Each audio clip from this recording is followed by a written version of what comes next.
flash before my eyes. But at least there's one huge plus. We know that the bomber was a gay woman, drone pilot, hashtag girl boss.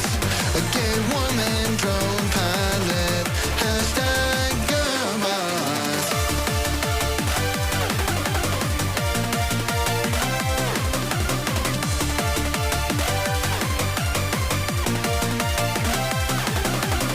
I'm here to get my kid from school. I pull up, don't see him at all. I stop the car to head inside when a black van cuts me off. An armed agent steps out of the van. Next thing I know, I'm in an ICE camp, and I won't see my son again. At least I wasn't deported by a man. Brown woman, ICE agent, hashtag girl boss. A brown woman, ICE agent, hashtag girl boss.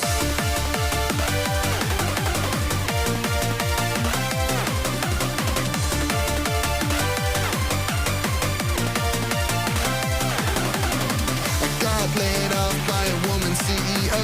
Oh yeah, it was hashtag woke. Israel destroyed my olive farm to build a settlement. Thank God the IDF has gay soldiers in it. We'll continue bombing Yemen. It's fine, the Pentagon will be led by a black man. Don't you know the world's inherently violent? That's why we need more women drone pilots.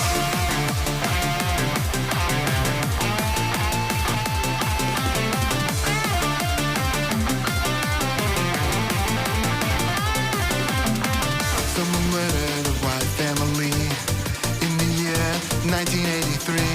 Multiple witnesses saw the crime that night. They all agreed the killers were white. The police had a different idea in mind. They found a black man to malign. They framed and sentenced him to death. His appeal rejected by Harris. Black South Asian prosecutor, hashtag girl boss. Black South Asian prosecutor, hashtag girl boss. Black South Asian vice president, hashtag girl What's going on, everybody? I hope everyone's having a fantastic evening, afternoon, pre-noon, no matter where you are in the world. I'm Hasan Piker. This is Hasan. Our broadcast coming to you live from sunny California, Los Angeles. I hope everyone's having a fantastic one today. Coming to you live from stolen Tongva land. That's right, we're live and alive, and I hope the boys, girls, and Emmys are having a fantastic one because today's a beautiful day. Today's a wonderful day. Today is a very special day. Now, a lot of you might be thinking, Hasan, why is it a special day? Is it because you feel pretty good this morning? Is that why you're a little late? You worked out? Is that possibly the reason? Is it because there's speculation all over the most schizophrenic sides of the internet that Benjamin Netanyahu's dead and it's AI videos of him? No, that's not real, but it doesn't matter. That's not the real reason. What is the real reason? Is it because it's the 13th of March? Is that the reason? Well, maybe, potentially. That's right. It's because it's Friday, ladies and gentlemen. You already know what it is. It's freaking Friday. It's Mufasa Friday. You already know what's up. Sunday, what? It's Friday. It's Friday, also known as Friday. You already know what's going on. Our forefathers of the labor union movement, the communists, the trade unionists, the socialists, the anarchists, they all fought long and hard to make sure that you have a goddamn weekend. If you like the weekend, you thank a union. If you like not having child labor, you thank a labor union. And that's what we do here on Fridays. We celebrate with the greatest, most immaculate vibes that we can possibly create this Friday and every Friday. Specifically Friday the 13th, as satanic things are happening all around the world, ladies and gentlemen. Thank you, Closed Presents, for the 50 gifted subs. Wow. Rex Racer X, thank you for the 25 gifted subs. This is Mufasa Friday, and the vibes are going to be immaculate no matter what. And that is going to be by force. I'm going to be honest. It's going to be by force until somebody actually fucks my mood up. But we're here. We're live. We're alive. And every single day, I feel like I'm in a good mood when I first get started, and then not such a good mood by the time I'm done. But today, we're going to keep it going. Dr. Jihad is my name. Racism is my game. Good morning to all of you from the offices of Dr. Jihad. War is ending today, right? Oh, any day now. Any day now. Any day now. Okay? Any day now.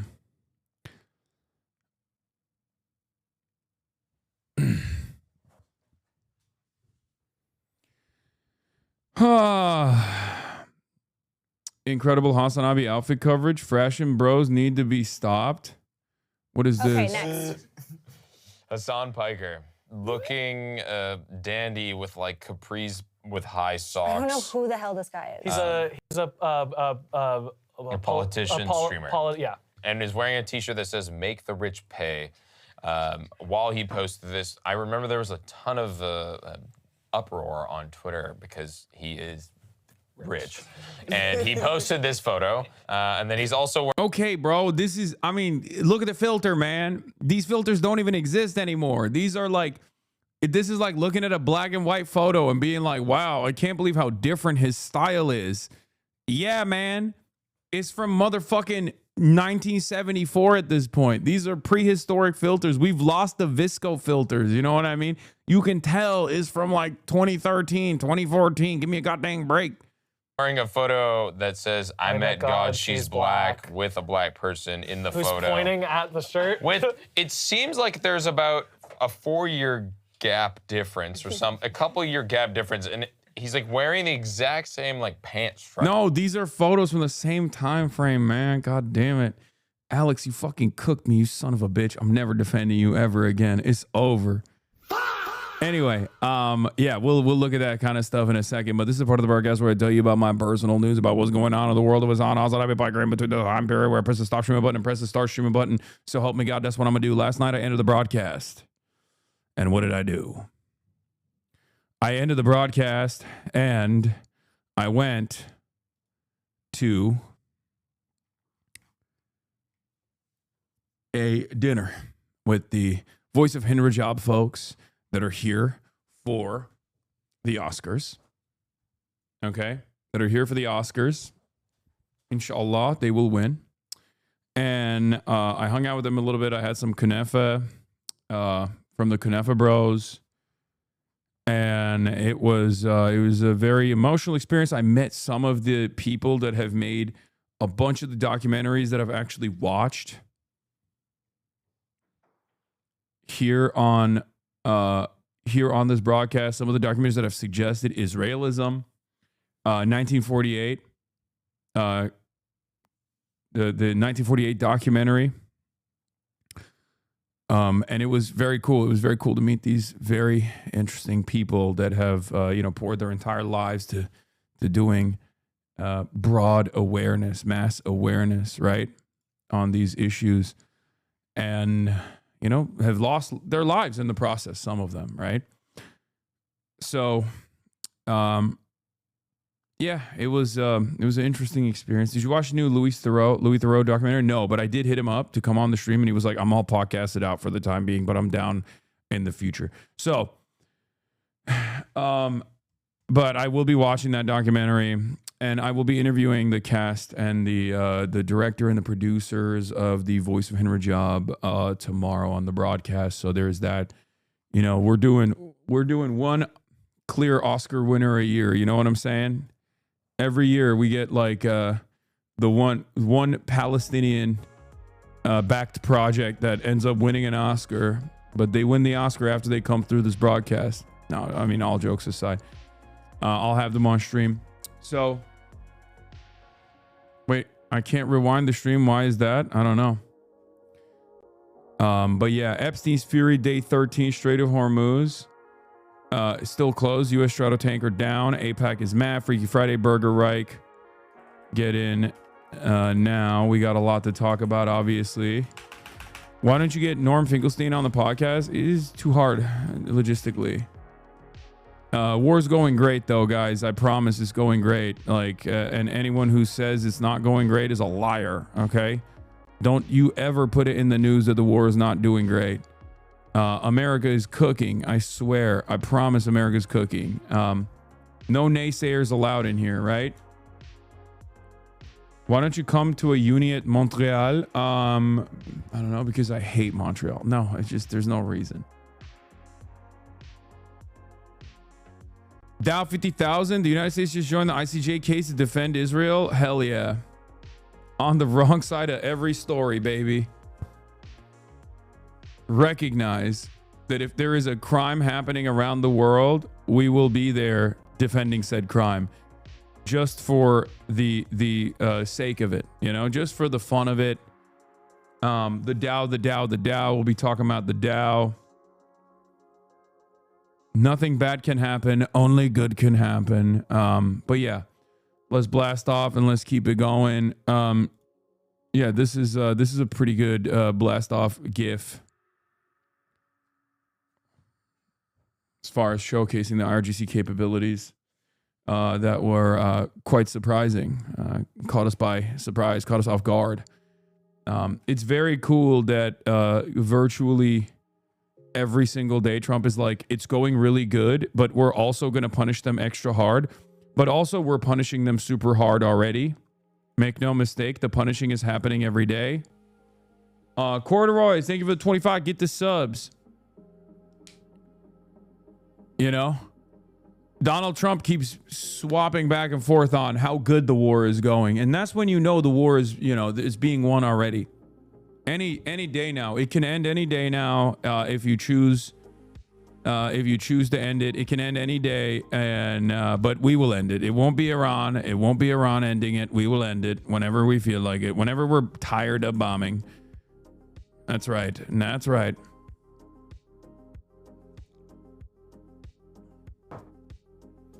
Anyway, we're blasting off. We're blasting off. Get in now. Get in now.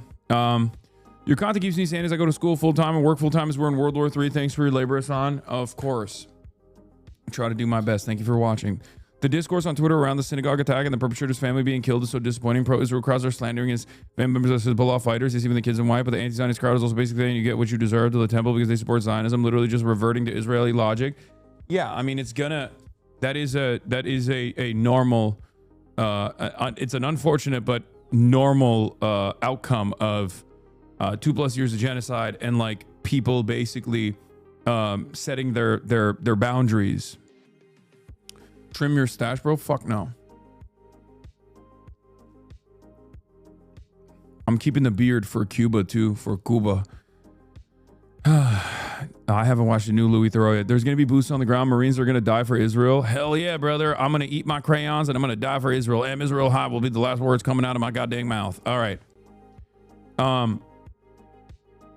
Learn Spanish for Cuba, bro. I will not be able to learn Spanish in time. Let's be real. Bro wants to be Castro so bad. I mean, it would be an honor, but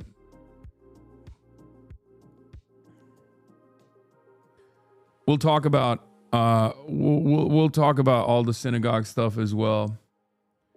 It's like it's another one of those moments where like I've been saying for what 3 years now that this is going to happen, and now it's happening, and people are still too busy yelling at all the people that warned that this could happen, while simultaneously overlooking the people that leaned in the opposite direction and fanned the flames. So yeah.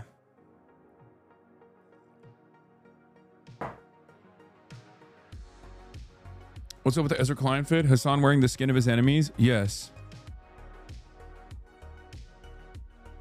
But Ezra Klein is not my enemy. He's my lover. Respond to S4A. He's always dissing you. What's S4A? I don't know what that is.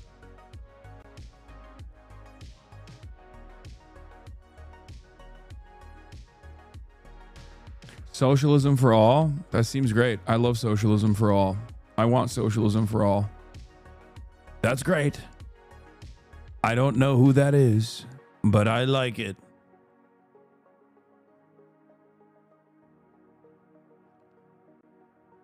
On YouTube, has some sobering analysis. Double Down News on YouTube. Yeah.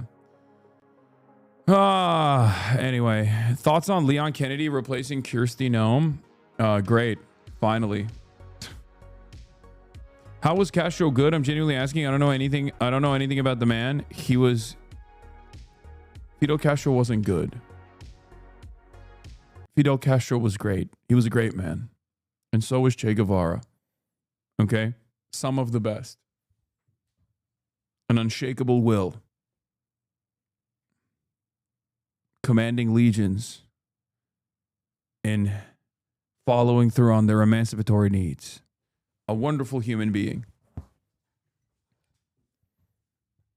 Okay? He's the GOAT. He's straight up the fucking GOAT.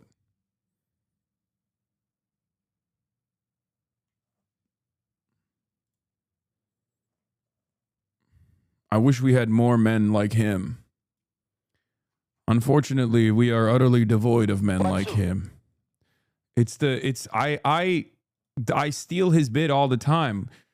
Journalist asks when Fidel Castro is in 1979, Fidel Castro came to New York City. Okay? This is after numerous assassination attempts had been made on his life by the American government, by the CIA. Journalists asked him, "Do you always wear that vest?" Fidel Castro said, "What vest?" Slowly unbuttoned his fatigues, showing his chest. Fidel Castro responded to the journalist. Journalist said, "Everybody says you wear a bulletproof vest." Fidel Castro said, "No." He said, "I wear a moral vest." Siempre está protegido con su traje. ¿Cuál traje? What suit? Everybody says you always have a bulletproof vest. Sé que todo el mundo dice que usted tiene un chaleco a prueba de balas. No. Voy a desembarcar así en Nueva York. I will land in New York like this. Tengo un chaleco. I will land in New York like this. Tengo un chaleco moral. I have a moral one. A moral vest. Qué fuerte. It's strong. Ese me ha protegido siempre. That one has protected me always. Es uno de los más ha intentado matar, la verdad. Pero parece que tiene 7 vidas como el gato. He has more lives than a cat. My goat, dude. My goats.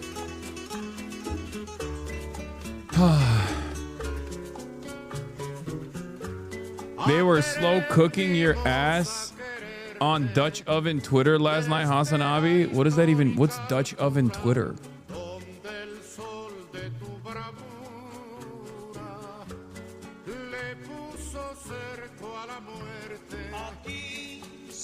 I saw a meme on Twitter the other day, and it reminded me of how some of y'all motherfuckers act. Okay? It was 2 dudes standing next to one another calling a Klansman a Nazi. And then the Klansman going, "No, you're the Nazi." And then the guy standing next to the dude who called the Klansmen Nazis going, "Oh shit, he really fucked you up, Unc." Worst kind of people on the planet. Okay? Straight up worst kind of motherfuckers out. It just, the guy who's like supposed to be on your side, who immediately goes, "Oh man, that Nazi actually cooked you, bro." The instigators.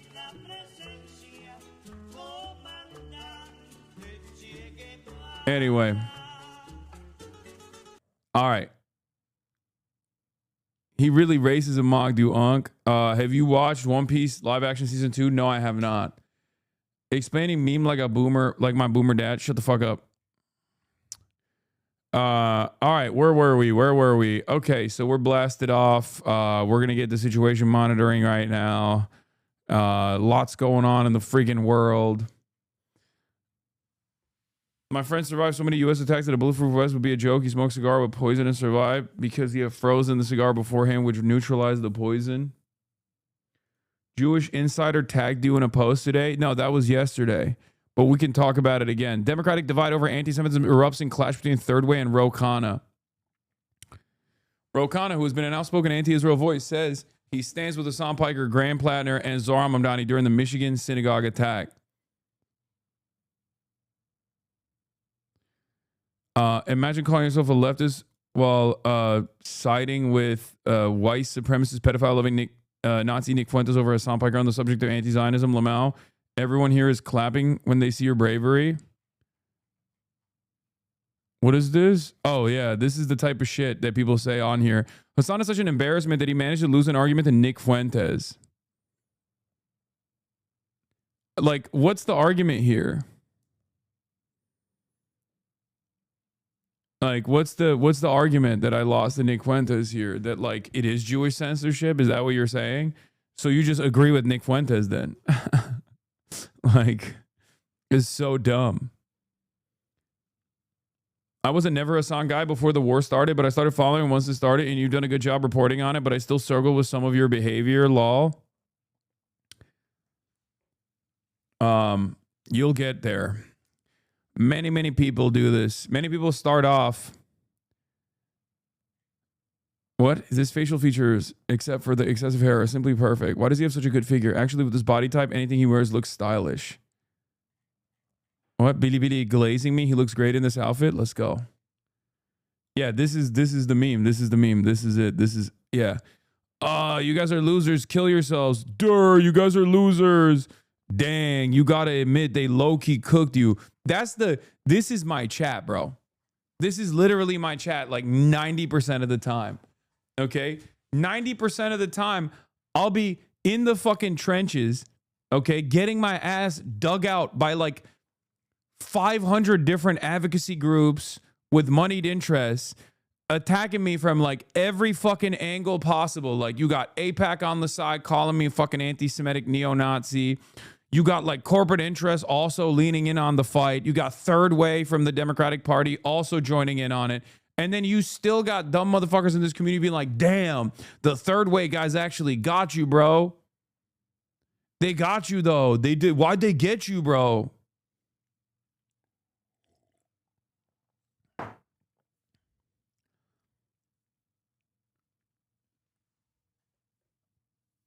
Now I got people harassing me for defending you. Yes, bro. Stand strong. Stand loud and proud. What have I taught you? Your cause is just. Keep doing your fucking advocacy, okay? Enough with this like, oh, I don't want to come across like I'm, defending this guy too hard.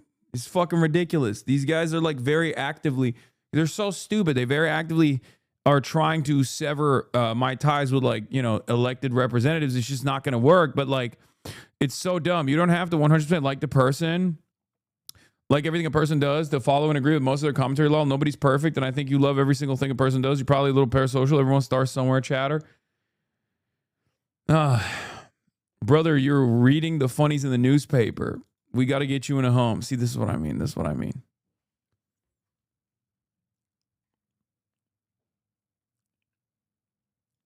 Another one of your enemies got outed. I mean, yeah, it was a matter of time. Come on, man.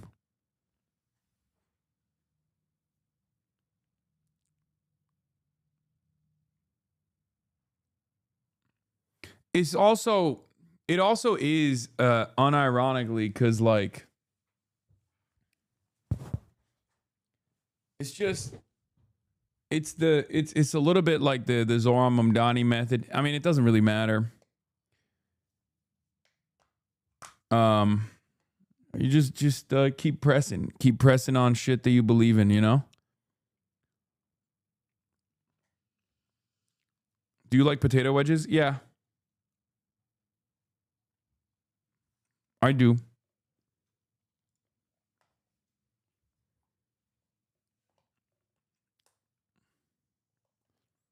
We'll do the new Cuba developments that are taking place. There's some positive developments about Cuba as well.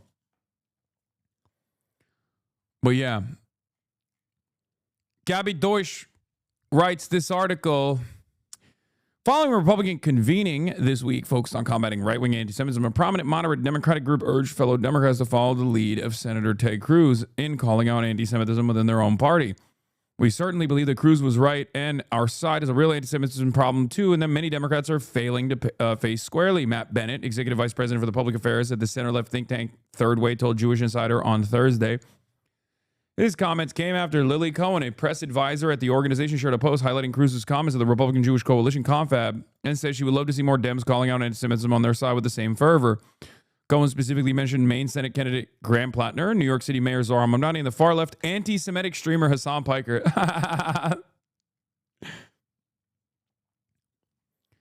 We do believe that Plattner has not remotely done enough to explain why he had a Nazi tattoo for 20 years, said Bennett. Cohen's comments inadvertently spotlighted and even ignited the growing feud between the Democratic Party over Israel and anti-Semitism. Representative Ro Khanna, progressive lawmakers who have been a frequent critic of Israel and pro-Israel activists in the U.S., responded to Cohen's post by saying he stands with Plattner, Mamdani, and even Piker. Don't let them Corbyn you. We're in a very different territory now. You can't Corbyn someone like myself for two reasons. One, because I have that dog in me. Corbyn, and I love the guy, did not. Okay? Corbyn, as a politician, was too afraid. In many circumstances, when he was yelled at unnecessarily, he was afraid to just be like, what the fuck are you talking about? Right? I'm not a politician. I don't want to be a politician. My job is to make people aware of what the fuck is up. And it's not even on just the Israel issue either. It's on many different issues. My job is to fucking educate people on how to best combat fascism. Right? I don't give a fuck if these guys are like, me. How dare you? Our job as a community is to become an unavoidable force, a force to be reckoned with, right? The reason why these guys are doing this kind of thing is because they're afraid that I now am combating the advocacy groups that they've created by directly talking to politicians and being like, don't listen to them. The people are on your side. That's what it is. That's what it is. Do you understand? Not to badmouth chat, but I think a lot of people get hung up on defending you as opposed to the ideas and principles you talk about. You're an adult. I've seen time and time again. You're more than capable of defending yourself. Not saying we shouldn't defend you when it's appropriate. I mean, there's a little bit of that's necessary too, in a more balanced and a more even keeled way, because like they want to soften the impact that I have, right? And if they can't tackle the arguments, they can't tackle the advocacy, they can't tackle the movement, so they tackle the person and chip away at my likability, I guess. They do the same thing with Zoran too. They do the same thing with many politicians. That's why they're doing it with Graham Plattner in a similar vein, where they're constantly talking about the tattoo, constantly bring up the tattoo, right, over and over again. Same with Zoran. Zoran has nothing that you could actually hit him on. But they keep trying to fucking hammer him and be like, he's a terrorist.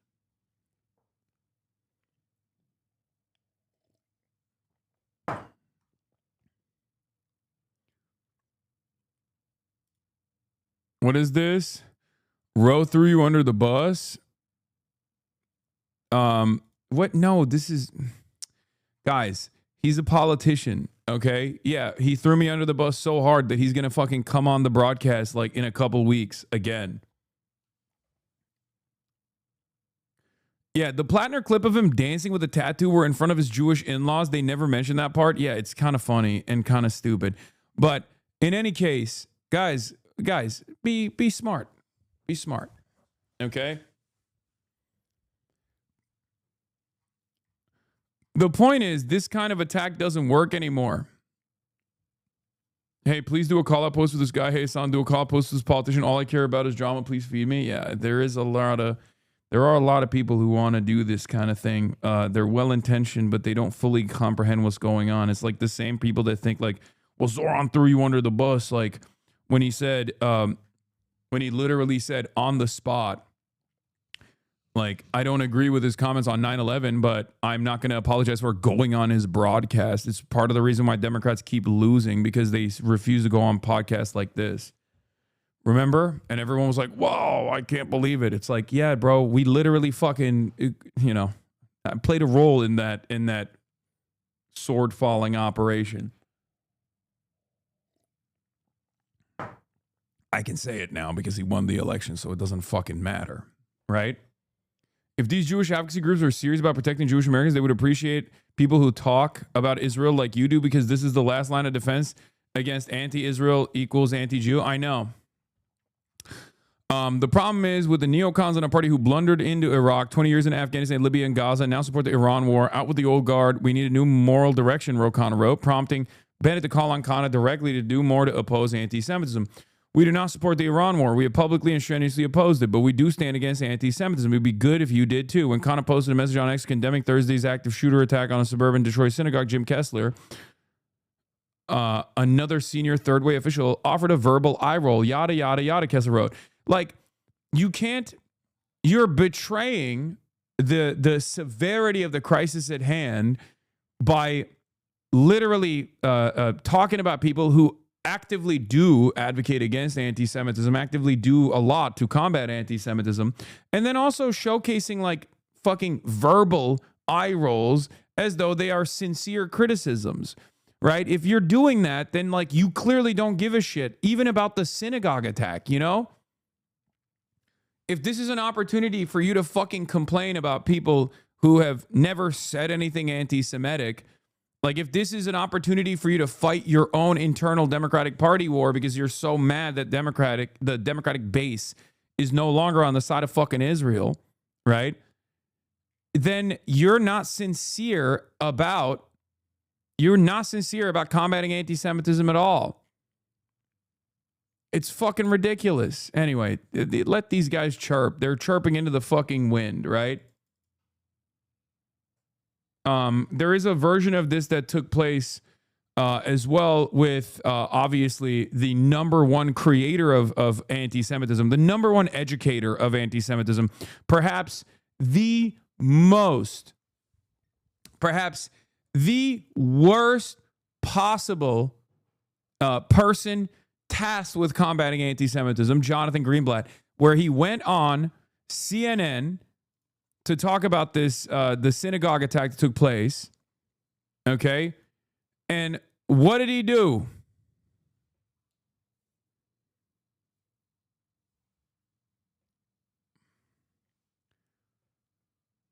He immediately said, why people are attacking Jewish people for the actions of the Jewish state. And it's like, bro, you are crazy.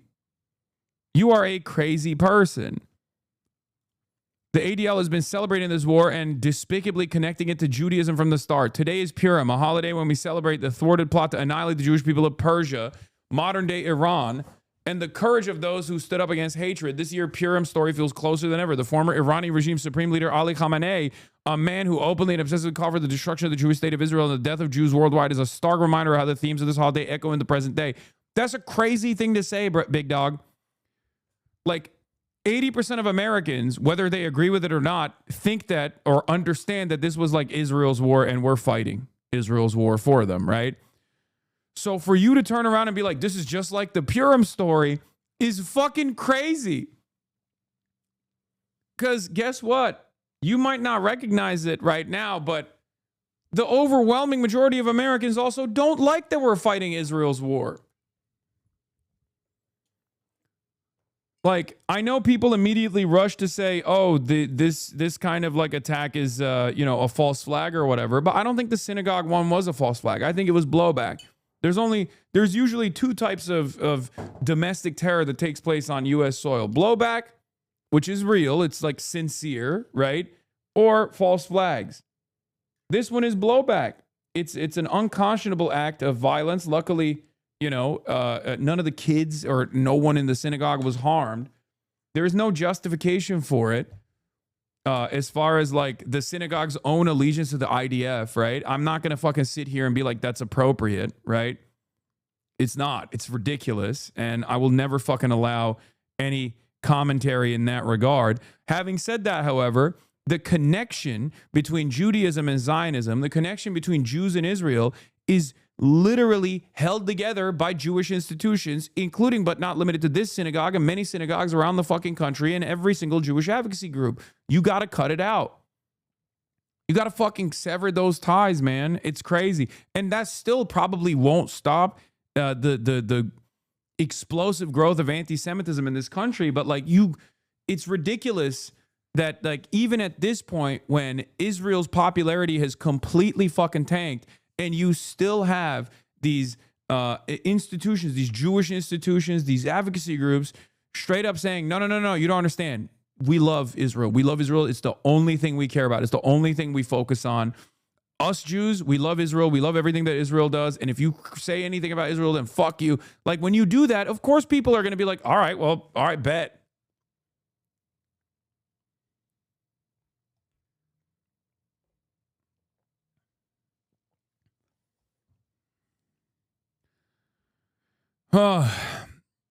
So look. Yeah. I mean, dude, even like Asen and Aaron Rupar is like cooking Jonathan Greenblatt's ass here, right? And we'll talk about Matt Stoller's interesting approach. Not interesting, but like correct approach to this. The guy's family was killed last week by Israel and he was taking revenge. That's wrong. Murder is wrong. But this is some uptick of anti-Semitism, is blowback. A lot of us have been saying that Israel is bad for the Jews. We reject that. We have to reject that country. American Jews used our leverage to promote and protect the state of Israel. That was a mistake, but we did it. Now we have to accept our responsibility for fixing the situation instead of whining about anti-Semitism. You guys trying to win this culture war nonsense isn't going to work. Matt Stoller is Jewish, and he's been popping off on this issue. You guys trying to win this culture war nonsense isn't going to work. Israel's deeply unpopular on both sides of the aisle for good reasons. It's over for the U.S.-Israel alliance. And it's crazy because, like, there are still motherfuckers out there that are like, no, it's actually the anti-Semitism of the left. This is the most anti-Semitic thing you could have said. The reason why people are attacking synagogues is because there are bad Jews out there who are saying Israel is not connected. Israel is disconnected from Jews. You're out of your fucking mind, brother. Your refusal to recognize the writing on the wall is unironically pushing people in this fucking direction. It's devastating. It's terrifying. It's ridiculous. Anyone genuinely worried about the prospect of anti-Semitism would immediately call for an end to the U.S.-Israel alliance. Otherwise, you're just a faker seeking ethno-nationalism. I watched Jim Cramer advocating for the wholesale slaughtering of Iranians so the stock market would go up. He then apologized for his co-anchor said, no need. Can we stop pretending the fear of anti-Semitism is some sort of moral cause? Our leaders regularly brag about their cruelty. Like, he goes a little bit harder than I would. I mean, he's Jewish. But he goes a little bit harder than I would in this situation. Like, I'm not gonna sit here and be like anti-Semitism is irrelevant or whatever, but I will make an honest and sober assessment about anti-Semitism in comparison to other like systemic versions of discrimination that we're seeing explode in real time, unfold in real time as a direct response to like Israel's popularity waning. But throughout history, when people were bigoted towards a group based on their country, that group has always tried to distance themselves. Japanese Americans during World War II worked as hard as possible to say we are not the empire of Japan. American Jewish organizations seemingly decided to do the opposite and is suicidal. Yeah, it is. It's crazy. Like, I've been saying this for years at this point. It's literally like if Muslims were running around being like, excuse me, 9/11 is a radical act by the most honest actor of all time, Osama fucking bin Laden, and it was awesome. And also on top of that, you better not criticize Al-Qaeda because that's true Islam, except that never fucking happened. And you know what happened instead? Muslims kept saying, this is not us. And American media was like, fuck it. Actually, Muslims are saying this is us. Like, there is not a single fucking mosque in this goddamn country that was like running around fundraising for ISIS. Can you imagine, dude? Can you imagine a fucking mosque just straight up fundraising for ISIS, like trying to offer material support to ISIS? It would be fucking it's illegal. It's utterly illegal. And yet you got synagogues doing it for the IDF. And yes, the unpopularity of Israel, even though Israel and ISIS are basically fucking two peas in a pod, right? But most people are obviously still oblivious to that reality, but they're not seeing Israel as a popular nation any longer. It's not. It's fallen out of fucking fashion. So when Jewish institutions do unironically try to combat all of the anti-Israel wave by being incredibly annoying, incredibly entitled, constantly demanding censorship, constantly demanding that people get fired, right? What the fuck do you think the people's reaction is going to be? They're going to be like, fuck you.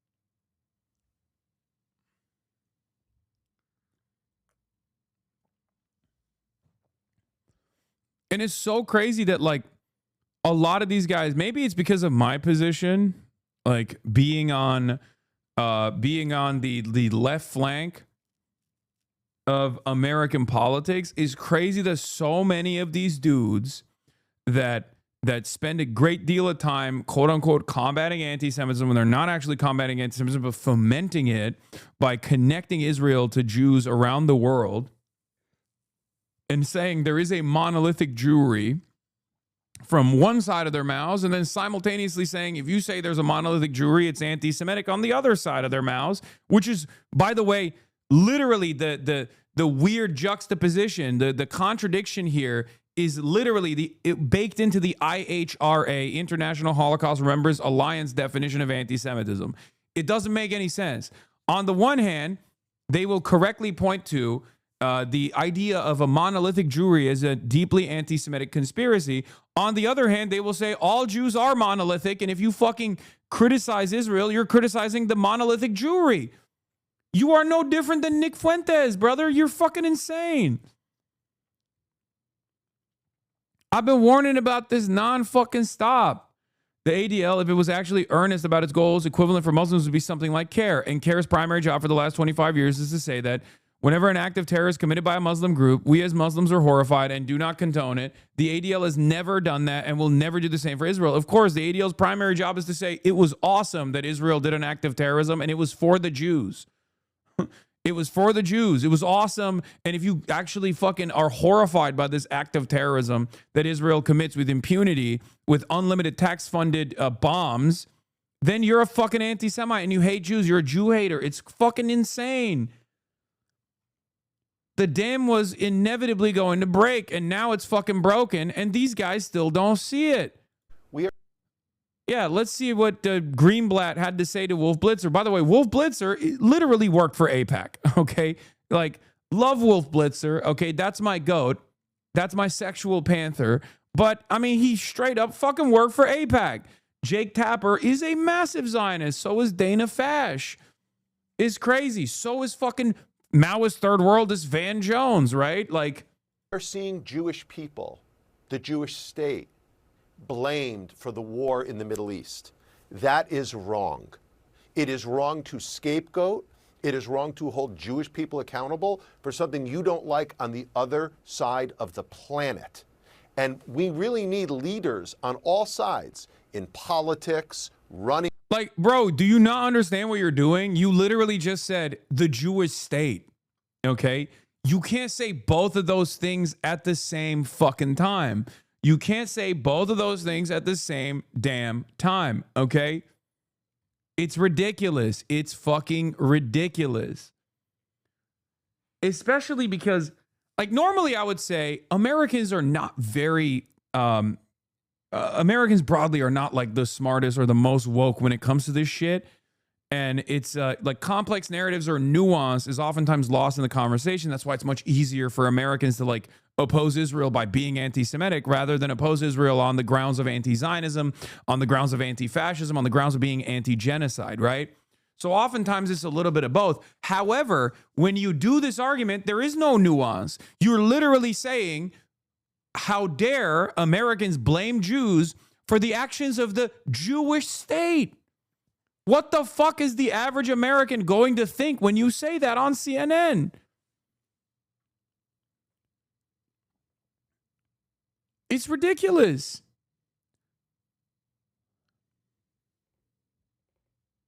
For office, podcasters, to stop with the conspiracies, to stop with the accusations, and then tell us, but we oppose anti-Semitism.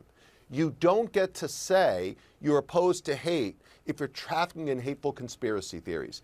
You're doing the hateful conspiracy, you fucking idiot. You're the one who's like, Israel lasered entire city blocks, leading to 750,000 Lebanese people evacuating from their homes. 750,000 people have been displaced in Lebanon, okay? Once again, thousands killed in the hands of Israel. And you personally connect that back to Jews. And then you also say it's actually good that this happened. And if you criticize this, then you hate the Jews. What the fuck are people supposed to think? Everyone needs to dial down the rhetoric, to take a step back and to start doing something to stop this epidemic before it gets even worse. And it's continuing all over the country right now, right? Yeah, it is. I mean, look, at ADL, we focus on protecting... Yes, I know he's talking about me. That's why he didn't mention me by name, but normally he does. But he's like, how can you say you oppose anti-Semitism? There is like not a single other person at my level in media right now that opposes Israel that will actively take the time out to also sever the ties of Jews in Israel. So there's only one guy he must be talking about. It's me. Maybe Tucker Carlson, who also will insincerely every now and then bring that up and be like, I don't hate the Jews. I love the Jews. You know, like he'll say stuff like that. That's it. It's like me and fucking Tucker Carlson. Everyone else at our size is straight up not doing that. They're literally all saying, yeah, it's the Jews. So there's not a lot of people who he could be referencing. Okay. No, he said podcasters. Like, obviously, Zohar Mamdani is a politician. That's different.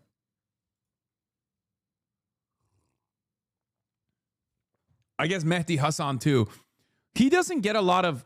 He doesn't eat it as hard as I do, though, by the ADL at least. Unc cooking a caller on this. Yeah, I mean, we all know where it's coming from, too. It's because Zionism is indefensible, especially liberal Zionism is indefensible. The juxtaposition is set in.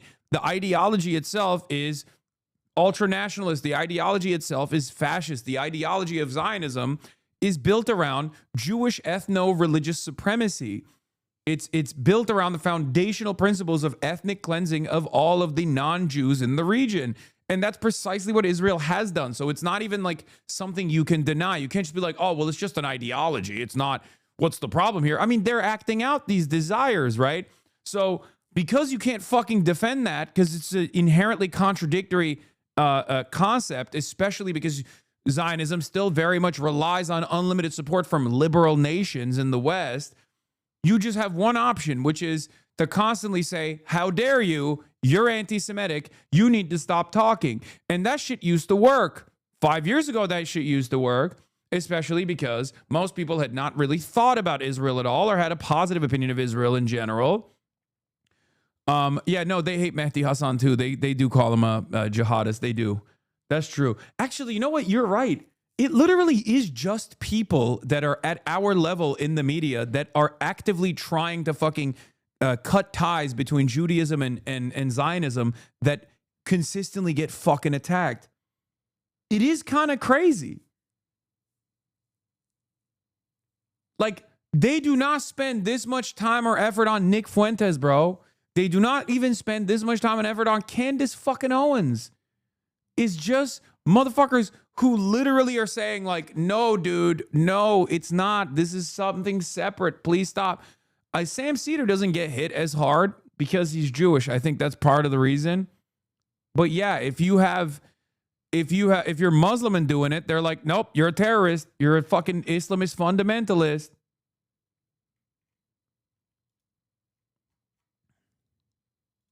And Zionism. That's the problem you have. You need to defend the idea that there can be no democracy in Israel, that it must be an exclusionary project, that it leads to expansion. Yo, Unc, I don't know if the hairline pills are working anymore, my boy. It might be time to take a trip back home if possible. What the fuck are you talking about, bro? Look at my hairline. It's literally the same as it has been for the last decade at this point. Like, I literally started taking hairline pills in fucking 2017. You're a 54-month subscriber. You've been in here for the longest goddamn time. You know that is literally unchanging, and you're trying to fucking piss me off. And taking of other people's land and liberty and life. That's what you need to defend. Defend that. When you talk about anti-Semitism, what you're doing is putting Jewish lives in danger. Because you're saying it's inherent in the Jew to support these policies that lead to apartheid. It's inherent in the Jew, you're saying. You're saying It's inherent in the Jew to be expansionist and kill unarmed civilians. That's what you're saying. Yep. And I resent it. And it endangers me and my family, and I don't appreciate it. So get the F out of here with that. Widow's Peak looking like an island. I got the same thing going on. It's okay. Your mom loves my fucking adult hairline, okay? Suck my dick. Benjamin Netanyahu, I've promised you this war for more than 20 years. Now it's here, and we must rejoice. Jonathan Greenblatt, it's anti-Semitic to say this is Israel's war.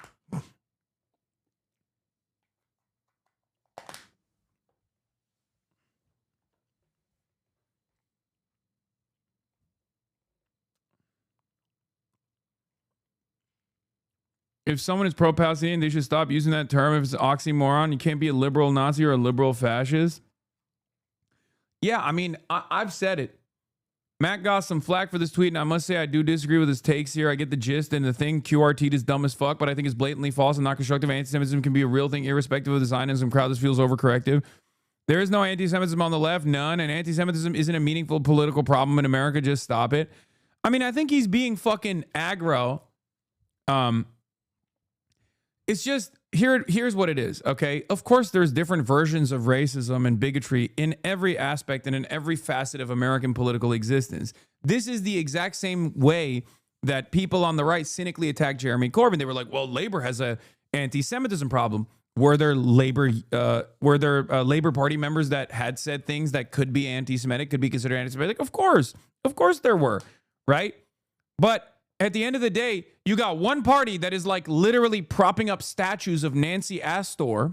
The conservatives at the time were doing this, right? In the Tory government.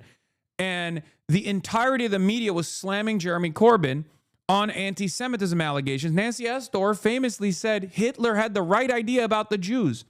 Okay? Like, anti-Semitism exists in every facet of American politics. It's true. But you have to literally look at the one side that is like comprised entirely of Holocaust deniers and the other side that's like, yeah, I think Jewish exceptionalism is out of control, or some people who have gotten to a point where they're like, you know what? Maybe it's fucked up that Jews are all over Hollywood. You know what I mean? That's not acceptable, but you got to fucking pick your battles at a certain point, right?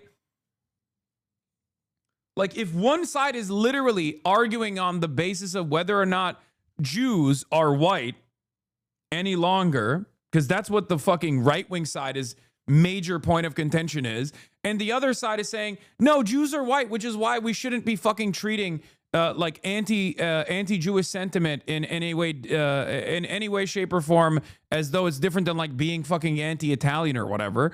Like, you can have an issue with both of those statements, but like obviously one is a much more consequential problem than the other, right? Like I understand the thing that Matt is trying to say here. And yes, Corbyn wasn't even remotely anti-Semitic, obviously. They were just like bullying him and successfully anchoring his campaign around that. But like, do you see what I mean?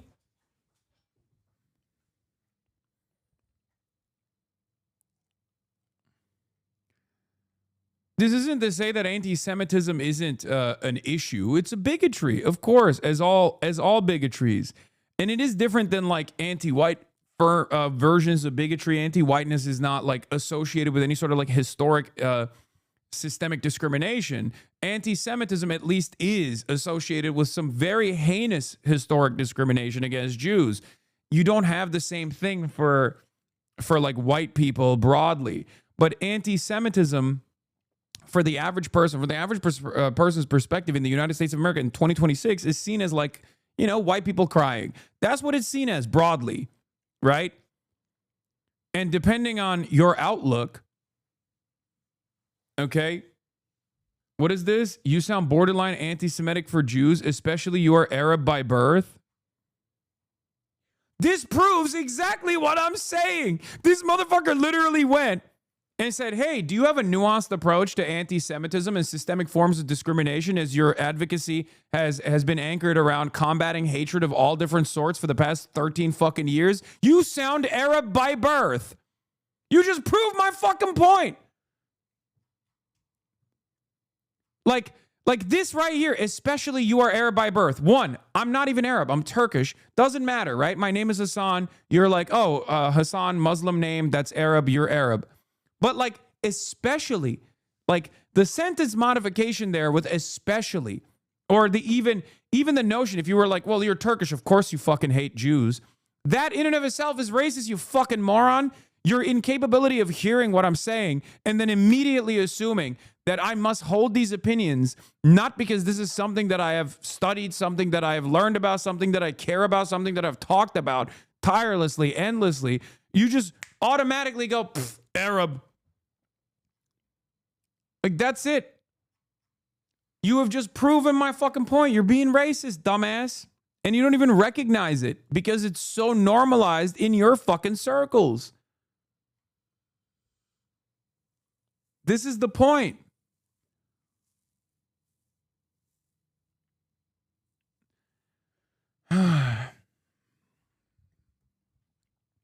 Assign Arab at birth is ironically a good way to describe how America's post 9/11 see everyone from North Africa to South Asia. Yes. In any case, that's the difference, right? And that wouldn't be as consequential. I'm Polish. My family saved Jews during World War II, and nowadays we support Palestine. Your rhetoric is childish. Look alive, guys. A Polish man is talking about bigotry while being bigoted. Unsurprising.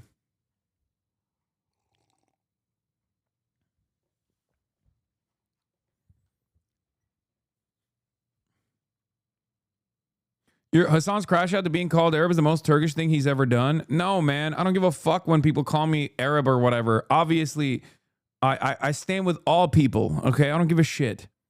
I stand with all people that are marginalized. I will defend them. I will always offer a voice to the voiceless. It's ridiculous. My point is, he is the one who's grouping everyone together, and he's saying that, like, this is Arab behavior. There is a metric ton of stupidity associated with an analysis like that. But anyway, the other side of this, anti-Semitism is a meaningful problem in America.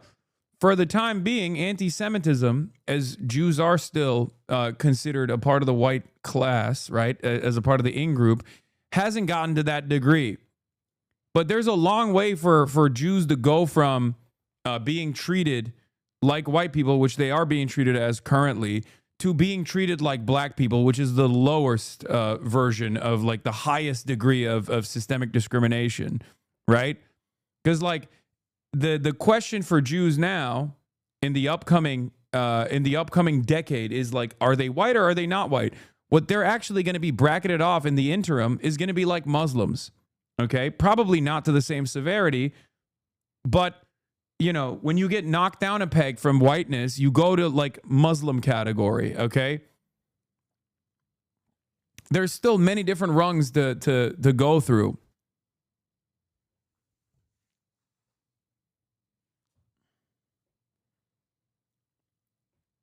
No, it's not going to be the same severity, dude. I'm saying if you were, what do you mean? If it was up to Nick Fuentes, you think it wouldn't be the same severity? It would be. I'm saying, like, depending on how much they lean into, Jews are not white, actually, and they're responsible for, with all their trickery, they're responsible for all of this stuff. You know, you could see that getting to a serious systemic form of discrimination. It's just not there yet, okay? Ben Lorber, as time goes on, Jewish anti-Zionism reveals itself not only as solidarity with the Palestinians, but also as an anti-Semitism strategy. We want out of this toxic dialectic, this terrible feedback loop between Israeli belligerence and Jewish precarity it incessantly engenders. The sick irony is that Zionism was supposed to make Jews safe, but building up a Jewish Sparta, as Arendt once called it, Hannah Arendt, at the crossroads of empire, did the opposite. I saw someone in Israel tweet, next time they give us a chosen land, we say no. It was the funniest Hebrew tweet I've ever fucking read. It's like, I guess after like the incessant, intense bombing campaigns, there was a dude in Israel who was like, you know what, guys? Next time someone offers us next time God offers us a chosen land, we say no. We reject it. Okay, I'm good. I'm good on this. I'm washing my hands of this shit. We'll just stay where we're at. Okay, it's not good. As Aaron was called at the crossroads of empire to the opposite, today the Israeli war machine, fueled by siege mentality, feeds on the anti-Semitism birthed out of its entrails. Attacks on Jewish diaspora communities are morally inexcusable. They're also bound to occur when communal representatives proclaim our collective allegiance to a pariah state pursuing some of the greatest atrocities of a still young century. Exactly. You can't literally live stream the Holocaust and then say, it's awesome that it's happening and you should shut the fuck up. This is for the Jews. And then when people go, what the fuck? I guess it is for the Jews. I hate the Jews now. You go, whoa, whoa, whoa. Like, it's unacceptable and it's horrifying. I understand that. I've been trying to actively stop it to the best of my ability. But every fucking institution that's supposed to be tasked with combating anti-Semitism is dug deep inside of my asshole instead of also analyzing this very clear contradiction and trying to address it. And even for someone like myself, it gets a little insincere and it gets a little silly where on the one hand, we literally have children being fucking slaughtered en masse by Israel that calls itself the Jewish state, that wears the banner of the Star of David, that's propping up fucking menorahs and shit during Hanukkah in stolen Palestinian land and saying this is for the Jews. And then the Western, the home front propaganda also revolves around forcibly associating Jews with Israel. And then I have to sit here and consistently talk about like the dangers of anti-Semitism. It gets a little ridiculous after a while because like if you're looking at the actual actions of the fucking Nazi state and its advocacy and all of its envoys here in the Western world, I look insincere to the average person. It turns into a Latinx conversation, okay? I'm trying to be too woke. To the average person, they literally look at me and go, you're so woke, brother. We get it. Like, okay, sure, okay? That's literally what it's turning into now. At least in the beginning, there was like more room to try and sever the ties of Israel and Jews, especially Jews in the Western world. But like 2 years after the fact, yeah, motherfuckers look at me like I'm saying Latinx anytime I talk about anti-Semitism and its dangers, okay? That's what it's getting to. And that's really dangerous because like Latinx is a silly fucking moniker. It's ridiculous, right?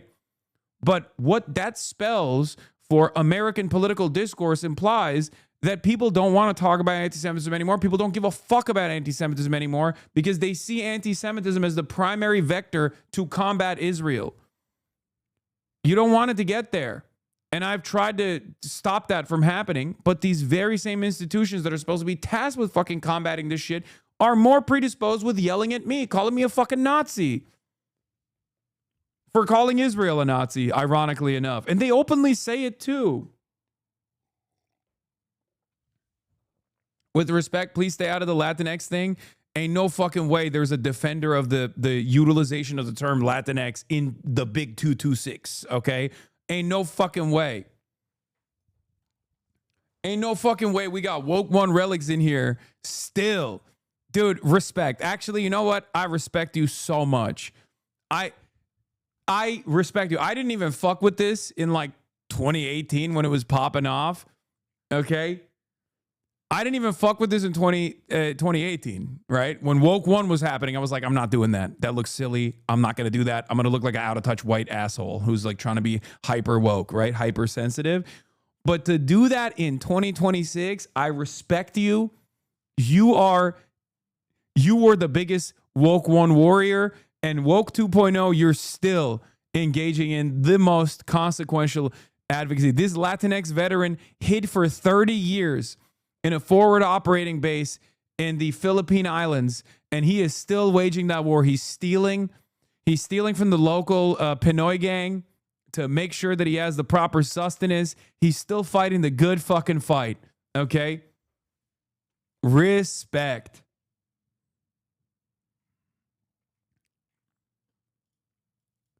I learned about the history recently. It was a thing among Latino academics. Yeah, okay. So, heartwarming. Woke one chatter still wokes the old-fashioned way. Yeah. Anyway, the other bad dialectic, by the way, is between ultra-left apologists who hold the Jews wholly guilty for these attacks and the Zionist apologists who proclaim absolute innocence. Both shades of moralism are shoddy substitutes for political analysis. ADL CEO Jonathan Greenblatt to the Israeli-American Council. We as Jews need to realize we have a commitment to Eretz Yisrael, the land of Israel.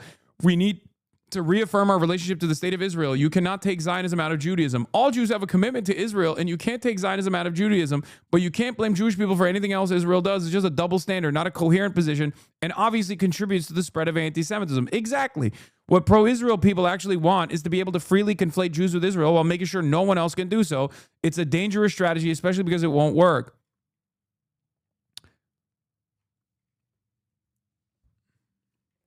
Bro, stop. Swagapino stocks down because of army members. Oh, I saw this video. It's very funny. My Instagram. Are you willing to die for Israel?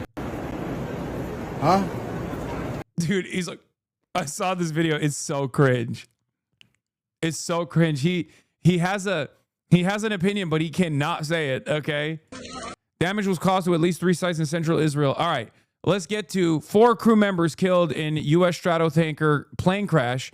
They're saying it's a military refueling mishap. I got to go pee real quick. This morning, CENTCOM confirming 4 of 6 U.S. crew Another members $60 million assets destroyed. Another 4 American troops killed in the process.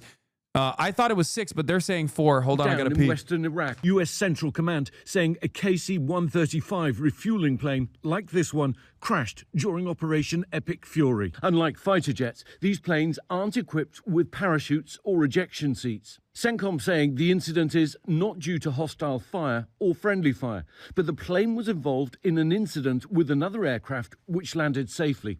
This as Iran's new supreme leader, Ayatollah Mujtaba Khamenei, vowing to keep tightening the vice around the world's oil supply.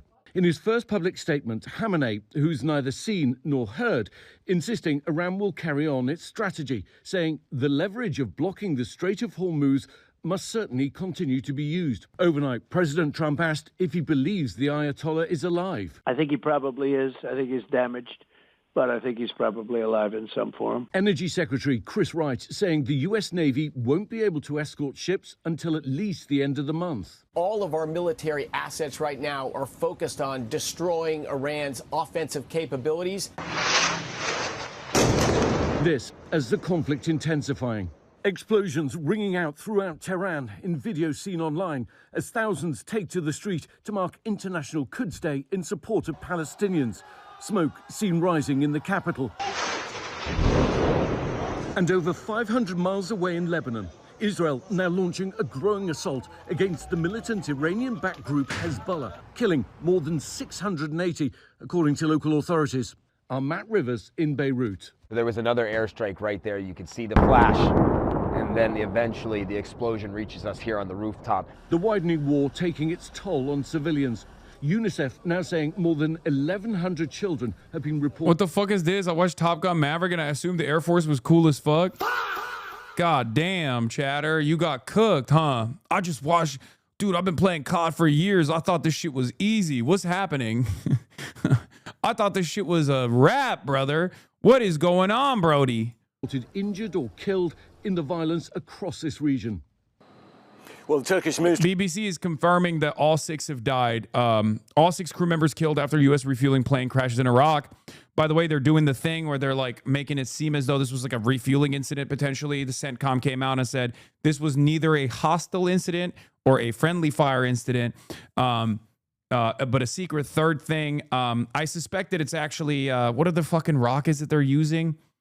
The 538 or 238 rockets or whatever. Like there's a very high likelihood that I don't think it was it could potentially have been Iraqi. It could have been P358. It could have been the Iraqi resistance forces utilizing some of the Iranian tech, but I don't know.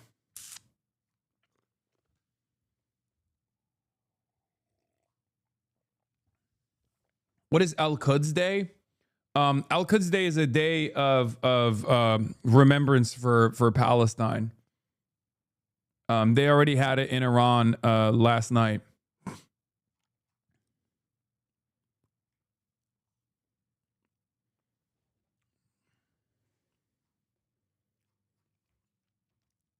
for the record, before people say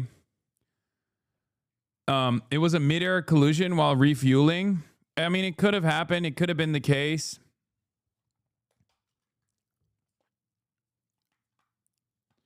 But there's also a pretty decent likelihood that they are just hiding that this was a combat casualty.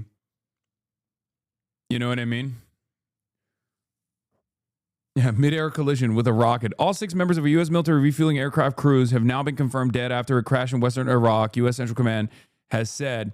The U.S. initially said it located 4 of the deceased crew. It said neither hostile nor friendly fire were involved in the loss of KC-135 aircraft on Thursday. The tanker had been involved in ongoing U.S. operations against Iran, and it was one of the 2 aircraft involved in the incident. The second landed safely.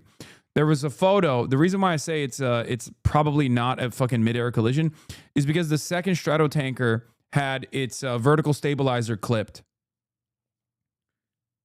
So, or a horizontal stabilizer, is that what it's called? Or is it a vertical stabilizer? Like these things have like a big thing in the back. I'm doing a very bad job describing this when I have an aerospace and mechanical engineer brother. But yeah, here, this is a new photo. New photos show a U.S. KC-135 refueling aircraft involved in yesterday's mid-air collision over Iraq, landing at Ben Gurion Airport with major damage to his tail stabilizer. Yeah. Like, I don't know if this is a clipping. I don't know if this is a consequence of like clipping or what happened. Could have been that the other one was blown up and then it actually hit the other vertical stabilizer. Yeah, I mean, it's gone. The top of it is fucking gone. So I don't know how valid this is, you know? The other pilot cortisol spike, maybe.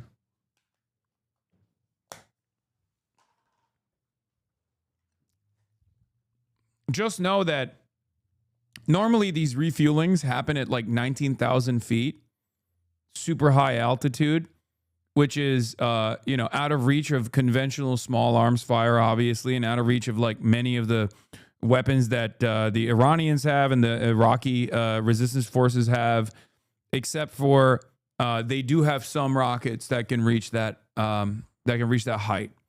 So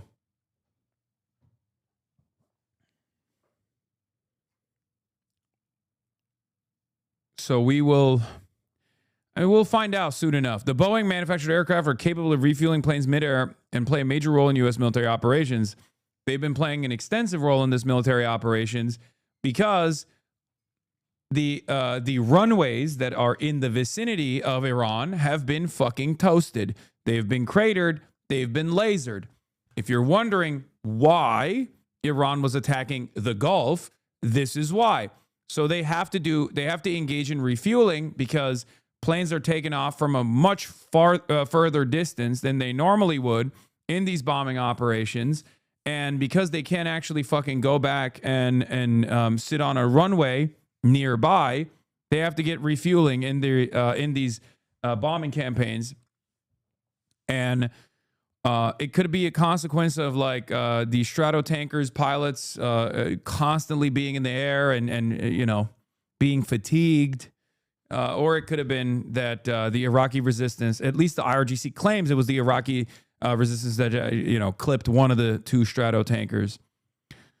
CENTCOM said the incident occurred about 2 p.m. Eastern time on Thursday, and the circumstances of the crash are now under investigation. A search and rescue operation was then launched to locate the remaining 2 crew members.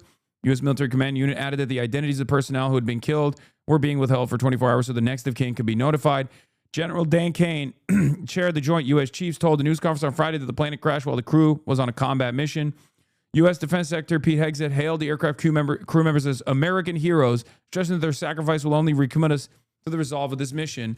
I mean, they might as well come out and say, may their memory be a blessing. Am Israel Chai. They died for Israel. It's the holiest cause that we could possibly engage in. We are trying to bring about Armageddon. We are evangelical Zionists. Because that's kind of what's going on here. So it's got to be the shittiest position to be in if you're General Raising Cane. I mean, I have no sympathy for that fucking asshole anyway. I mean, he's a bloodthirsty monster.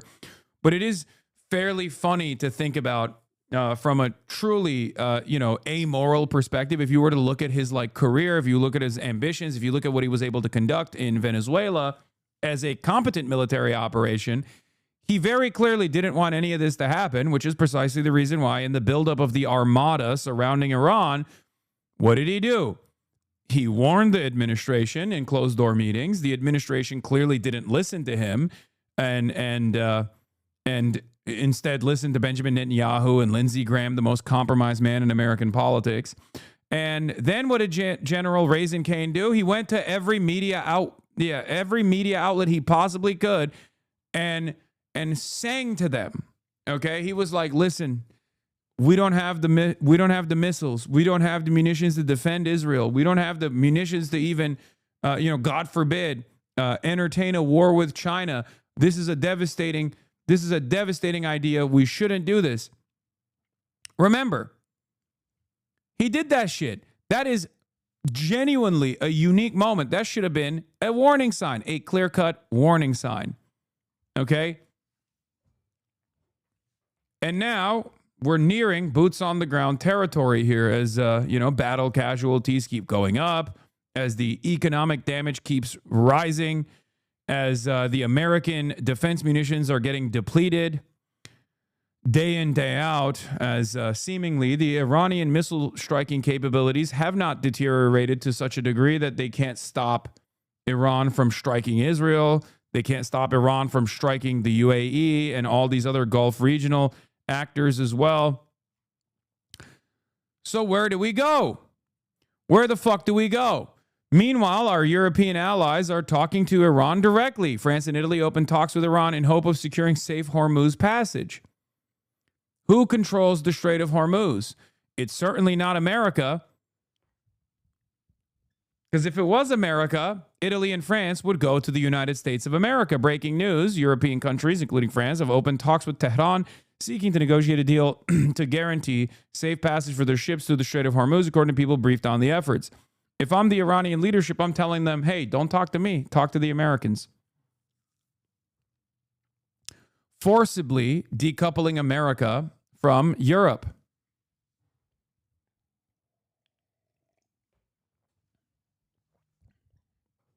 Of course, European leadership are servile dogs, and they will probably still do the bidding of the Holy Empire, the greatest empire that has ever existed, the United States Empire, the Israeli Empire. So I don't think that they are going to follow through on whatever the Iranian demands are, but we'll see where that goes. What has to happen, and I've been saying this for the past 13 days since this fucking bombing campaign started, is a decoupling from Israel. America has to literally de-escalate and sever ties with Israel for this to happen. America has to retreat from its military bases in the region and start treating Iran as a sovereign actor that is a force to be reckoned with. Do the same thing that we did with the Ansar Allah movement in Yemen. This time, the damage is far more consequential to the global economy. The impact is far worse than what the Ansar Allah movement was able to do to American naval assets in their backyard. It's too late for that. I don't think it's ever too late. I think this is a face-saving operation. You either continue pushing further and further. You either keep pushing further and further, or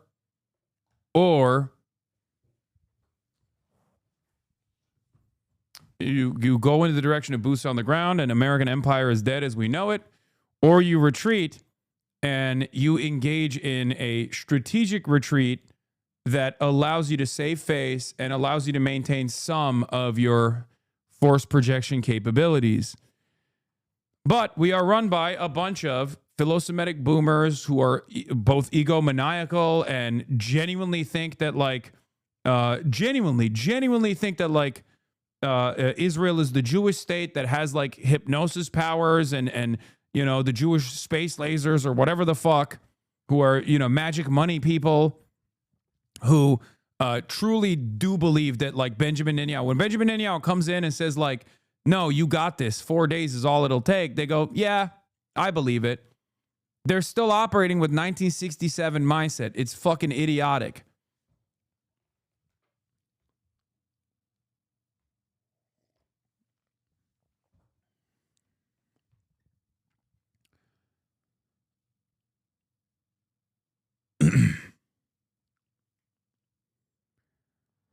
I write, Valley Nasser, Professor John Hopkins, writes in Financial Times, another sober assessment coming from Financial Times, possibly one of the only media outlets, one of the only media operations that often is conducting these necessary sober assessments. Valley Nasser says, Iran is playing the long game. In war, geography matters as much as technology. Iran commands the entire northern shore of the Gulf, looming large over energy fields on its southern shore. And all that passes through his waters. His Houthi allies are perched at the entrance of the Red Sea and along the passage of the Suez Canal. Iran is thus perfectly positioned to squeeze the global economy from both sides of the Arabian Peninsula. Meanwhile, Israel is trying to squeeze the other side, the entry point into the Suez Canal, the Red Sea entrance, with their own partition state, Somaliland. Meanwhile, there's also an escalation of tensions with al-Shabaab in Somalia, that is really hurting the state of Somalia. So that's also another problem. That's also another problem that will have long-standing consequences. Of course, there are numerous other regional actors at play there. In Somalia, you got the Turks there.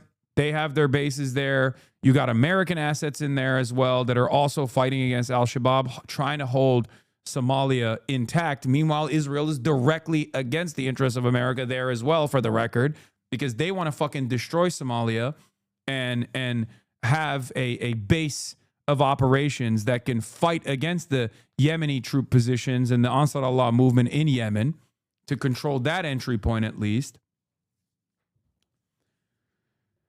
It's completely fucking ridiculous. Anyway, those in command of Iran today are veterans of the asymmetric wars in Iraq and Syria. They are now applying the same strategy to fighting the U.S. on the battlefield of the global economy. Drones, short-range missiles, and mine-setting tankers and ports on fire can have the same effects as IEDs had in Iraq, only with greater impact, disrupting global supply chains and sending oil prices higher. Iran could sustain its counteroffensive more easily and for far longer. Furthermore, a ceasefire alone will not lift the shadow of risk that Iran has imposed over the Gulf, which is now experiencing its nightmare scenario. That is why Iranian leaders are saying they will not accept the ceasefire until Washington fully grasps the global economic cost of waging this war. Businesses, investors, and tourists may not return to the Gulf states if they assume that war could resume again. Unless the U.S. is prepared to invade Iran, remove the Islamic Republic's leaders, and then stay there to ensure stability and security, confidence in the Gulf will only return if the U.S. and Iran arrive at a durable ceasefire. And if America actually goes up the escalation ladder and falls into this trap and tries to do a half-assed military campaign, boots on the ground in Iran, it's over. I cannot stress this enough. It's fucking over. They have no way of establishing a supply chain with the front lines at that point. What are you going to do? Keep fucking airdropping troops? You would literally need a force that is the size of like the World War II Allied forces to be able to successfully invade through paratroopers a country with the topography of Iran.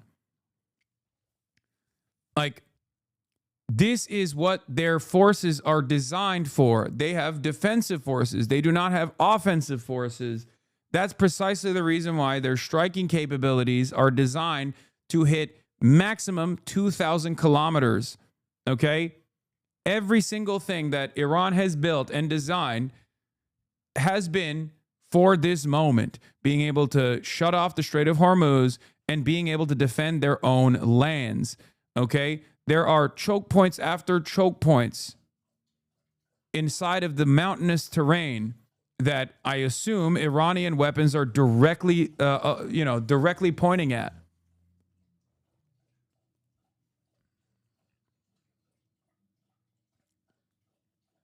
Why do you doubt our warfighter? Yeah. Our warfighters, dude. They're our anti-woke militias. will take over Iran in a moment's notice. Yeah, well, if this is a fucking game of who's less woke, Iran kind of beats out our forces too, don't you think? I mean, think about the IRGC. It's the most competent anti-woke military force on the planet. One of the most competent and most anti-woke military forces on the planet. So I guess they have us beat on that fucking front too, when you think about it. If this is a battle of woke for woke, Iran wins on that front too. Except they're pro-trans, but that's it. Remember when I talked about Iran being maybe a little too pro-trans as a joke, but like Iran being pro-trans in general? And everybody got mad at me because they didn't know that that was the case, that like you can get gender confirmation surgery in Iran, but then it goes a little too far and they actually do forcible gender reassignment in Iran to people who were caught having gay sex.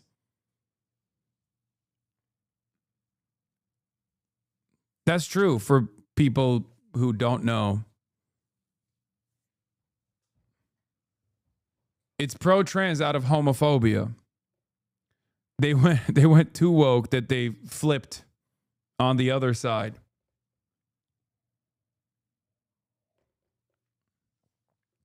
Isn't China and Japan the same? No. What? No. Not even a little bit, dude. What the fuck? There is no forcible gender surgeries taking place in neither Japan nor China if someone is outed as being gay. What the fuck are you talking about? That is a incredibly cruel and incredibly torturous medical procedure that is totally unacceptable. It's torture. It's fucking crazy. But yes, they do unironically do transgender for everybody. I'm gay and Lebanese. No, we like gender affirmation. We like gender confirmation. We don't like forcible gender reassignment surgeries. That's psychotic. Anyway.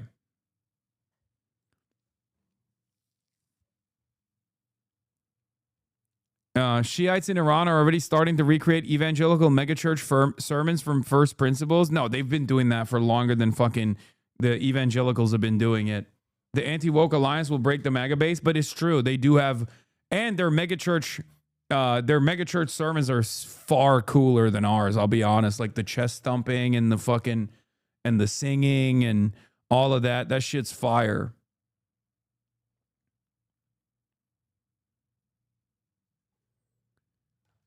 Iran is a desert, mountainous, no supply lines, guarantee certain death. Yeah. Anyway, let's finish this. Iran says it will only accept a ceasefire with international guarantees for its sovereignty, which would probably mean a direct role for Russia and China. It may also demand compensation for war damages and a verifiable ceasefire in Lebanon. The U.S. would then have to agree to some form of the nuclear deal it left on the table in Geneva in February and commit to lifting sanctions. Iran's leaders entered this war with the goal of ensuring it will be the last one. Either it breaks them or radically changes the country's circumstances. They are betting on surviving long enough and squeezing the global economy hard enough to realize that goal. That's it. And I've been saying that, and they do have the capability to withstand this.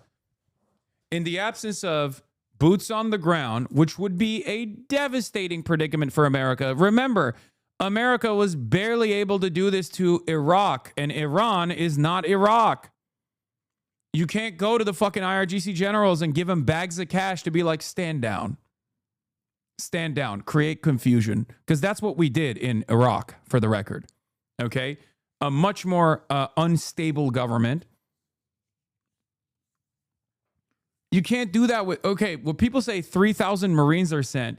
I don't think you understand the troop deployment necessary to invade a country with 93 million people with like 10 million armed combatants, okay?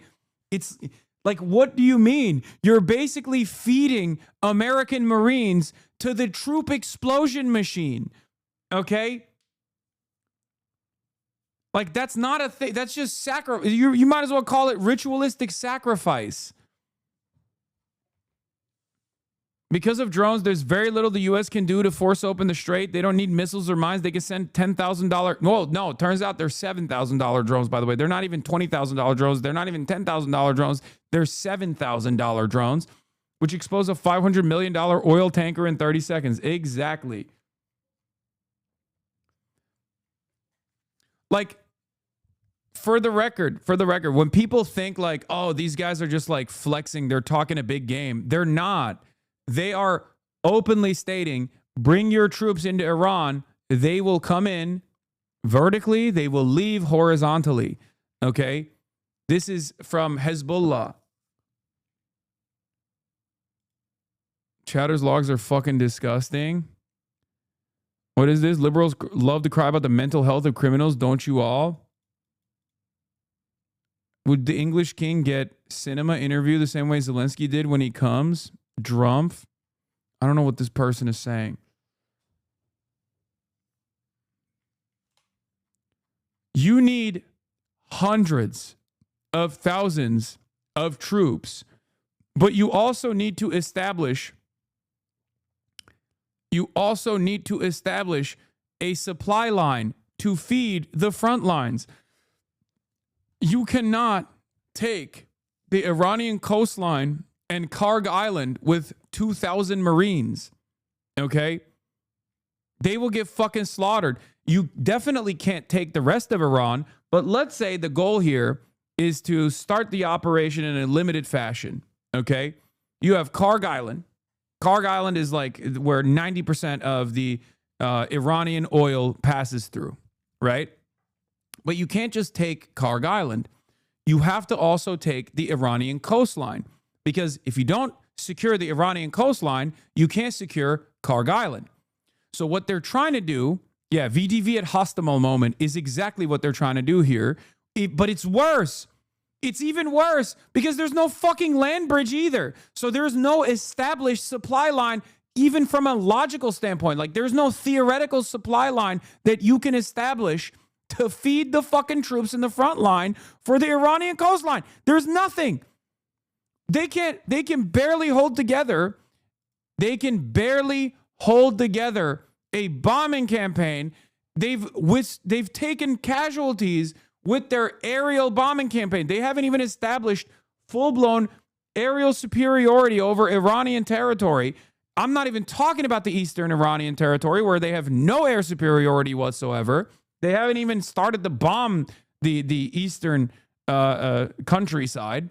They're simply going after the western countryside. And the reason why they're doing that is because I suspect they're trying to deteriorate the Iranian munitions facilities and their missile launching capabilities from the western flank, because that's the side that's like bombing Israel. That's the side that's like blowing up the military bases. That's the side that's the most damaging for a potential American military incursion.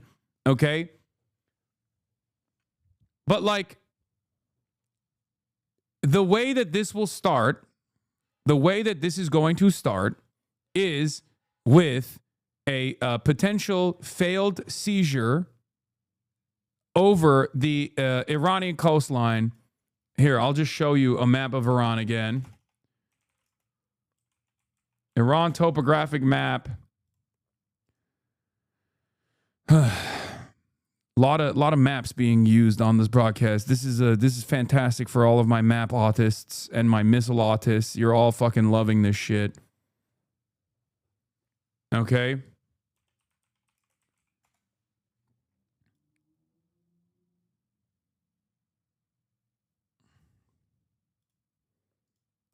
Here, hold on. Here, let's show you Karg Island, okay? This is where Karg Island is, okay? It's this massive oil refinery facility and oil transfer facility. 90% of all Iranian oil passes through Karg Island, okay? It's right off the coastline of Iran. Now, this is a topographical map of Iran. I don't know why it won't just like open the actual fucking image. Yeah, it's so fucking annoying. But the thing is, in order to secure Karg Island, if you want to invade Karg Island, you have to literally, one, destroy all of the launching capabilities that exist off of the mountainside, okay? You need to first destroy all the launching capabilities. You need to secure the bases in Iraq and Kuwait especially, and maybe even Saudi Arabia. You haven't done so. Then you need to make sure that you have full-blown air superiority over the western coast of Iran. You haven't done that either.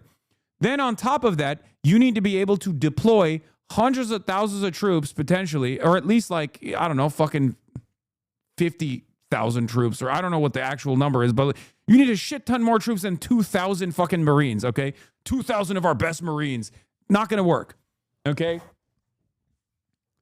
It's not going to work. You need a fuck ton more military buildup. You haven't established any fucking direct supply lines with that front line if you were to do such a campaign. So what are you going to do? Paratroopers? You're going to fucking you're going to drop ship our paratroopers into fucking Karg Island so they get what? Slaughtered? You have to also secure this coastline. You have to literally deploy troops across this coastline to ensure that you can protect the entire region. Okay? So if you don't have any assurances that you've been able to successfully cause attrition on the Iranian missile capabilities, Iranian drone striking capabilities in this dense fucking mountainous region, okay, and they're still going to keep popping their fucking heads out and deploy $10,000 lawnmowers that can take out billion-dollar pieces of equipment if they choose to do so. What the fuck do you think is going to happen to your troops at that point? You're going to see a lot of fucking drone compilations, and just like you see in Ukraine, but significantly worse.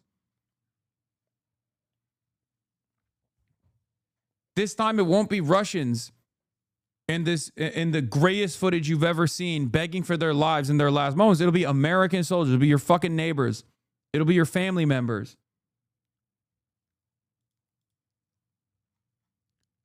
Ground war in Iran would be hell, says Cato Institute.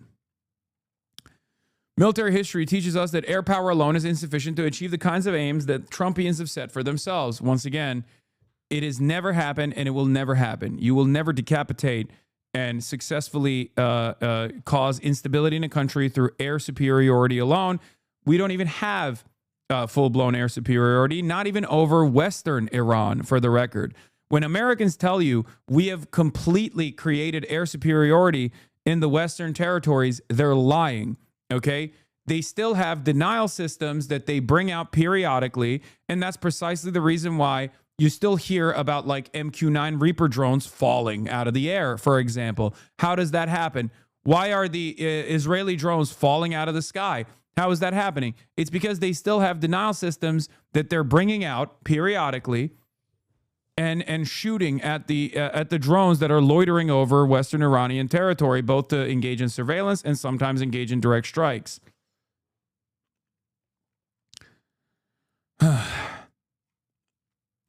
There's no will amongst the military to do this. There is no capabilities that we have to do this.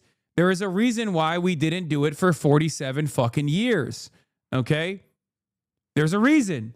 Because this was going to happen inevitably. So every general was like, why the fuck would we do this? This is so psychotic. It's so stupid. You needed someone psychotic enough. You needed someone psychotic enough like Donald Trump and dumb enough like Donald Trump to believe it. Okay? To believe in the Israeli intelligence, to believe in the might of the Israeli Air Force and the superiority of Israeli espionage, to fucking lean into something so stupid. It's unfucking believable.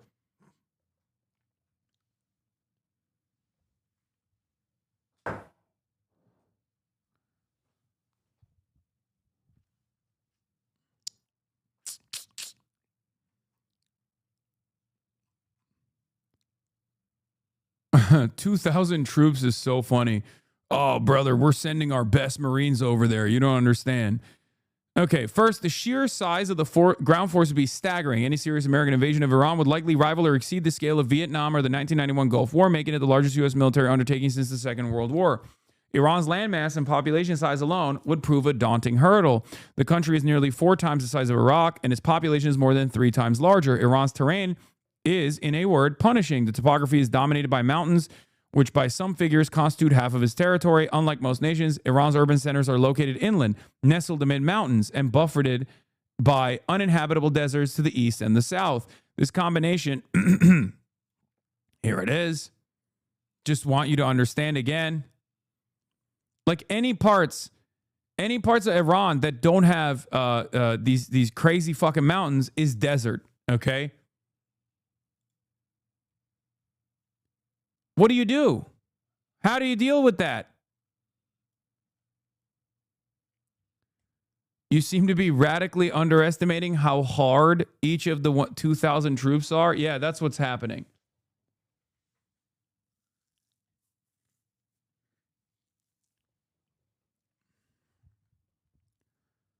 Go home, Hasan.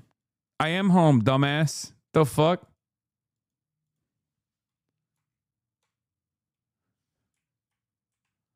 Fuck.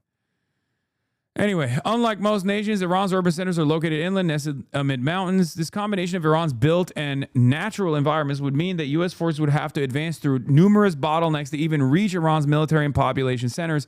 And while Iran is in the middle of the pack in terms of population density, its capital, Tehran, teams with more than 15 million souls. A fight to capture the city against a determined enemy would amount to the largest urban battle in American military history. The idea of capturing and pacifying Tehran alone illustrates the near impossibility of such an invasion, using the troop density employed in 2004 battle for Fallujah, Iraq, as a point of reference, suggests that it would require more than 600,000 U.S. soldiers, roughly the size of the U.S. deployment during the Vietnam War, hence perhaps leave its talk of reinstituting the draft. Looking at the invasion of Iraq in 2003, a similar invasion of Iran, given its population size, would require as many as 1.6 million troops. These estimates appear more daunting still when compared to the actual force structure of the U.S. military, which boasts about 2.1 million members in active service, reserves, and the National Guard.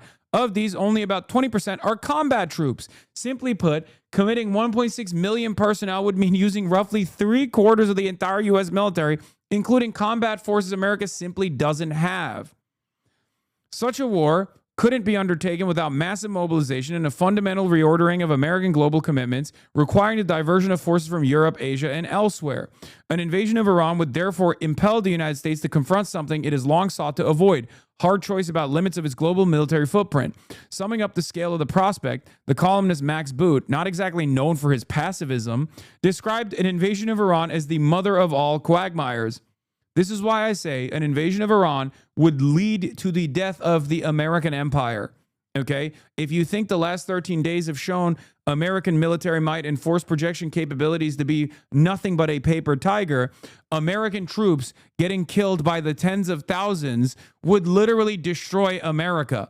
It would be worse than the USSR's invasion of Afghanistan, which played a formative role in the death of the USSR. Okay?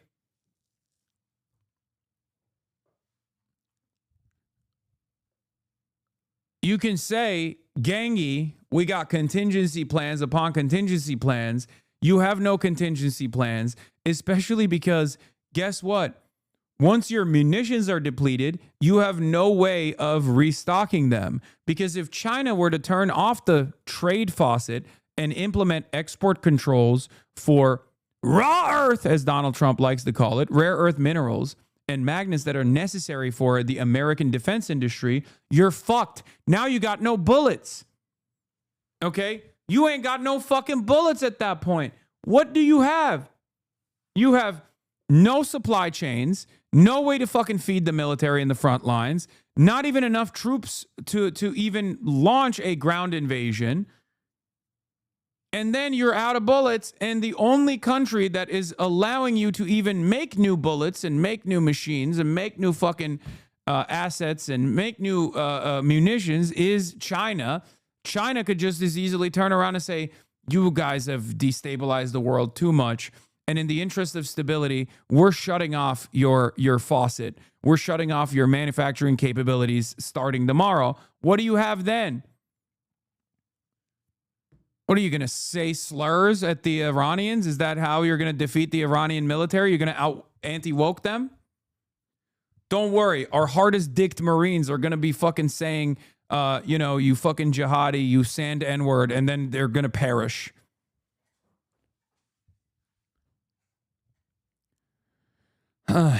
Not that it matters, because all of the worst case scenarios that I keep describing to you guys are worst case scenarios that many military generals don't want to even contend with in these rooms, because all of the fucking generals that would have told Donald Trump, you're a fucking idiot, stop this, have been fired.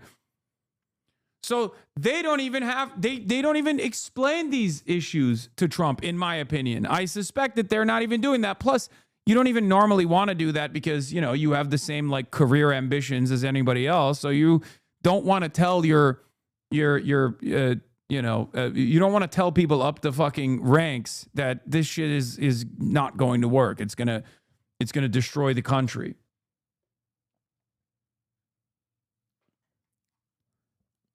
Then comes the next obvious problem, fighting the war. While Iran's military would likely lack air superiority and remains less technologically advanced than that of the United States, the Islamic republics shouldn't be taken lightly. Before the outbreak of the current war, the country's regular armed forces were estimated at roughly 420,000 personnel. Iran's more ideologically committed Islamic Revolutionary Guard Corps numbered around 190,000, backed by a militia force known as Basij of more than 600,000. How much of this force could ultimately resist an invasion is speculative. Some may defect and others removed from the battlefield before they can fight. But what is clear is that Iran would likely adhere to its long-standing doctrine of defense in depth. Drawing on lessons from the Iran-Iraq War, Iranian planners adopted what they call a mosaic strategy, which they've already implemented. Decentralized command structures combined with a willingness to trade territory to wear down an invading force through attrition. Supporting this strategy would be Iran's still significant arsenal of rockets and drones.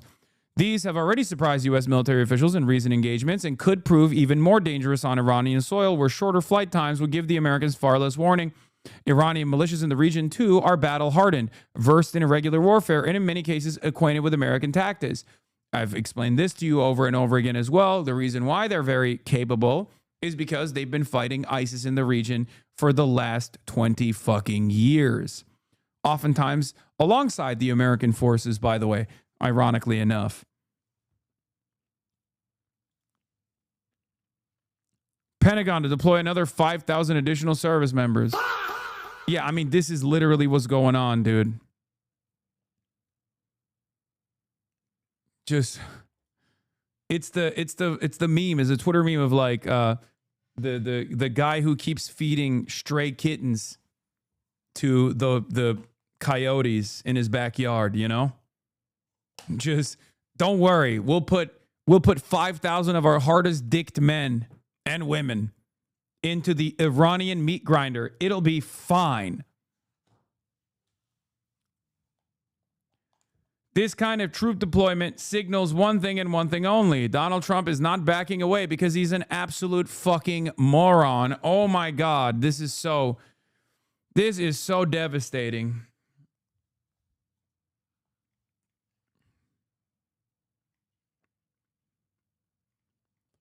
U.S. forces would likely find themselves fighting a determined asymmetric opponent, armed with effective weapons and operating on difficult terrain. For a military that has not attempted a major invasion in more than 2 decades and that remains only partially tested against modern drone warfare, such a fight would be far from easy. Like, Iraq is the best case scenario, right? Iraq is the best case scenario. And even then, week after week, many of you are too young to remember this, and I certainly was, kind of young as well, but I remember reading about it afterwards and also learning about it in the time frame and while it was happening, that there were mistake after mistake after mistake. There were mistakes upon mistakes being committed because that's how war is. Okay. And that was the best case scenario. Iraq did not have the solid fundamentals that Iran has. And even then, there were issues.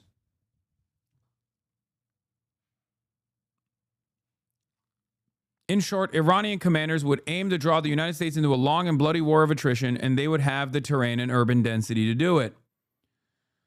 Some will argue that the past is not prologue, that the Iranian regime is unpopular and therefore unlikely to inspire serious resistance. It's telling, however, that American bombings have yet to create fissures in the regime, nor has the American air campaign inspired the Iranian people to revolt. On the contrary, all available evidence points to regime consolidation and the closing of the gap between public sentiment and elite opinion.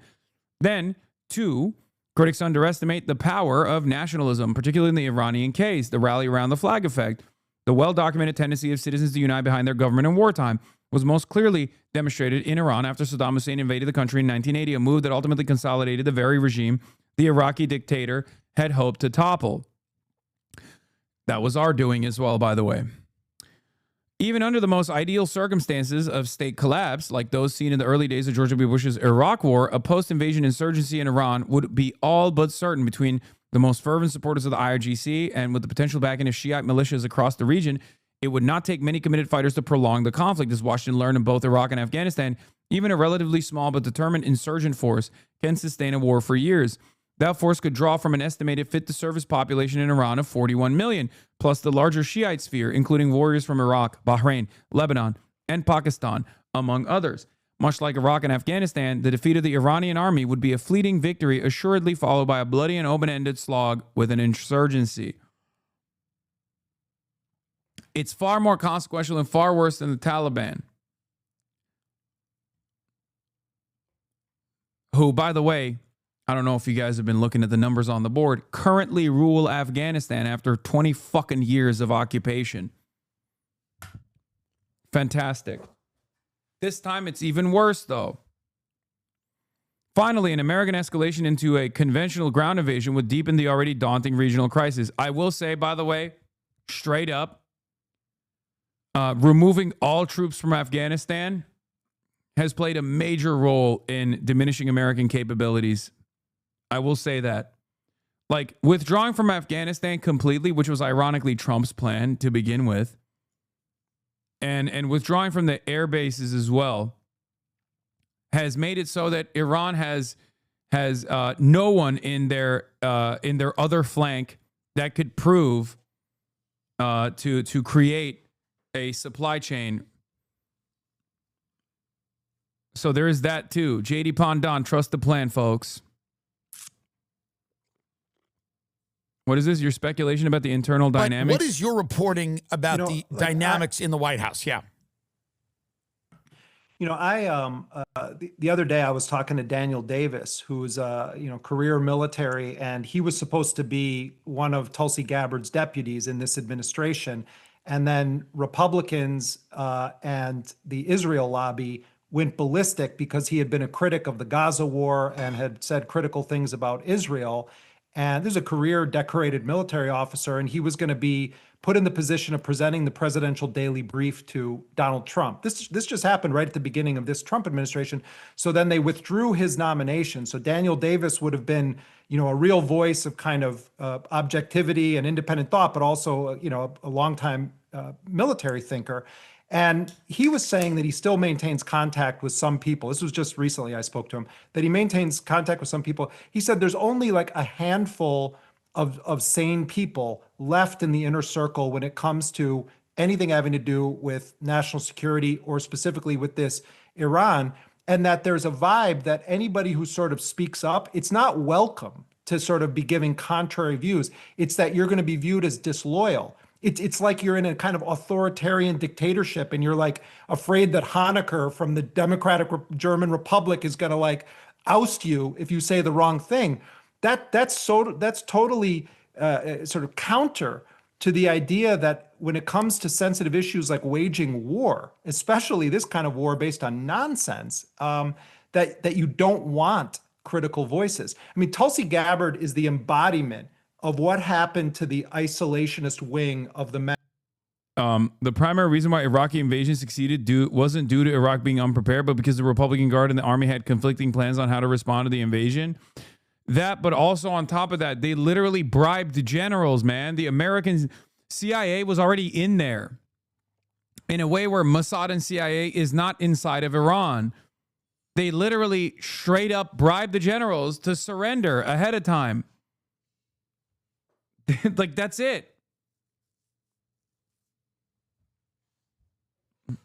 They were bloodthirsty monsters, these neocons that invaded Iraq, that invaded Afghanistan. They were bloody, they were disgusting, they were animals, but they were competent. Okay? America has that same ambition of waging war and destabilizing entire regions and killing possibly millions of people by way of sanctions and by way of direct combat casualties, but they're also incompetent.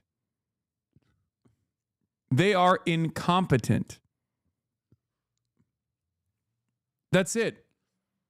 And not only are they incompetent, but after 20 years of defense bloat, enshittification has clearly hit our military as well, in ways that even I could not have foreseen.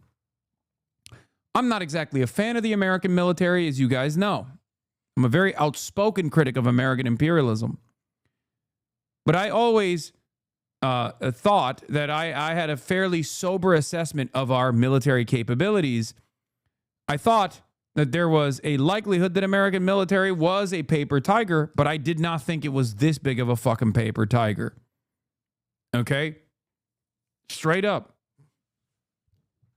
The first indication that maybe we were not cut out for this happened in Russia, when Russia invaded Ukraine. People presented that as a fantastic success.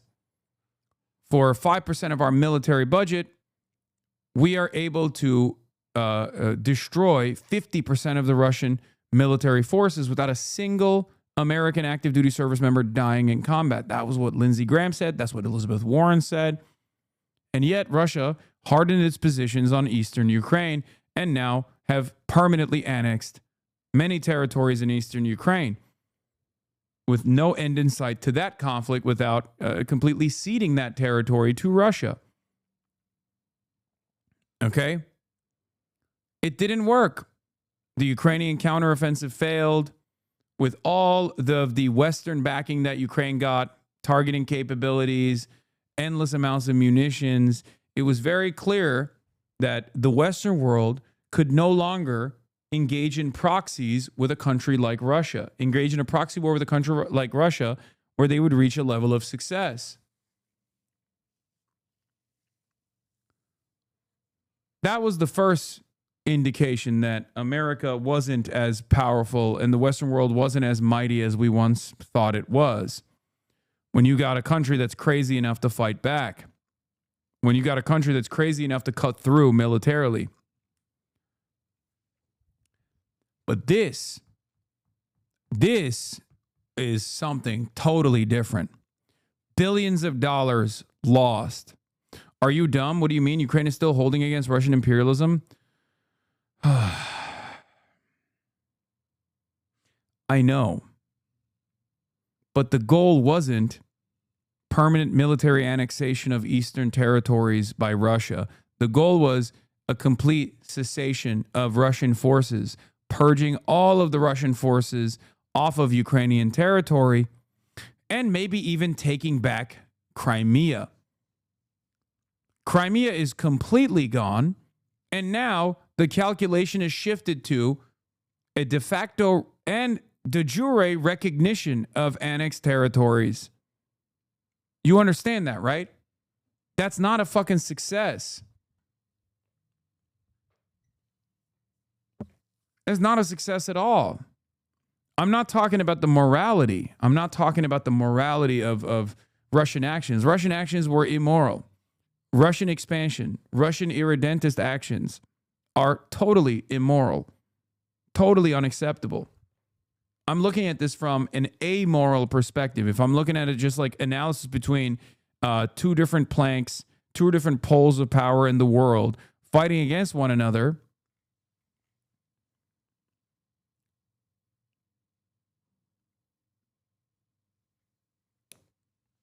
it was not the military success that Western countries thought it would be. Immoral? The fuck is immoral? I mean, nation states do not engage in morality, obviously.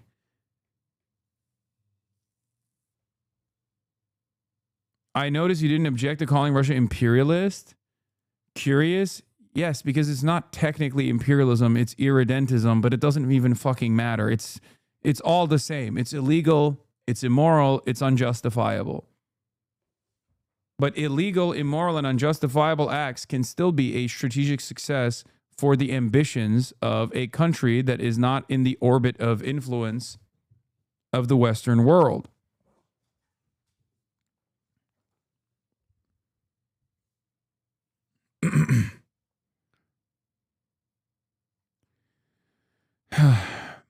This is something totally different, though, because this is direct American military intervention failing to defend American military assets, failing to defend American bases and American security partners. Okay? After billions and billions of dollars of investment into the United States of America from petro-capitalist states that obviously want to diversify their income portfolios and diversify their economy away from being like single resource countries. Countries that need a steady flow of both tourism and expats to come in and even work in their extraction industries. These countries have to be safeguarded by American security cooperation. America has left them behind. It's unbelievable. That is like the totality of that is like trillions of dollars of investment, trillions of dollars of assets in general that America has left behind at the behest of Israel. It is nutty. It is unimaginable. There's a reason why we didn't do this for 47 years. You think Israel and America weren't worried about this calculation of a sovereign Iran that can easily control the Strait of Hormuz and do exactly what they're doing now? That's the reason why we did the Iran-Iraq war. That's the reason why we sent in the Iraqi Ba'athist forces into Iran to try and destabilize the country, to try and overthrow the Ayatollah. It didn't work. It failed. But we didn't stop there.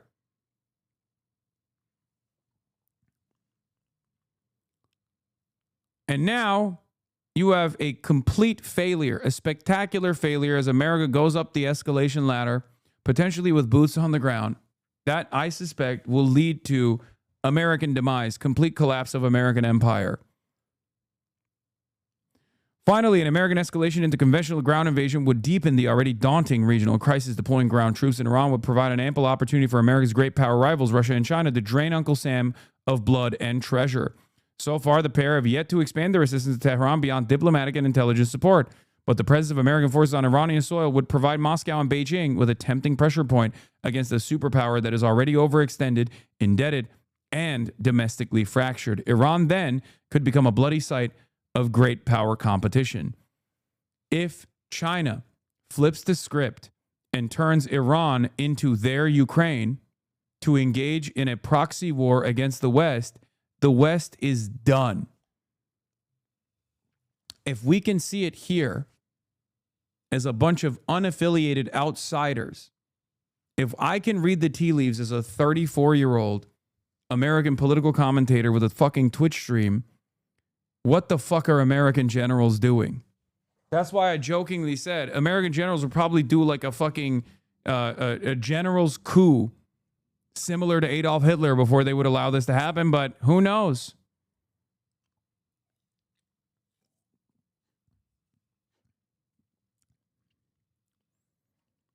Given the totality of Iran's geography, demographics, military capability, and geopolitical connections, the prospect of an American invasion of the country should be unthinkable. Yet Trump's ill-considered decision to launch the war, coupled with his vague but ambitious goals, has made this impossible scenario a military possibility. Given the horrific costs of such an invasion would entail, however, Trump should choose a different path, declare quote-unquote victory, and de-escalate. That's my argument as well. That's what I'm urging America to do as well. I said this yesterday. America has shown that they are a paper tiger, okay? Mao Zedong might have been right, maybe too early, but America has shown itself to be a paper tiger, okay?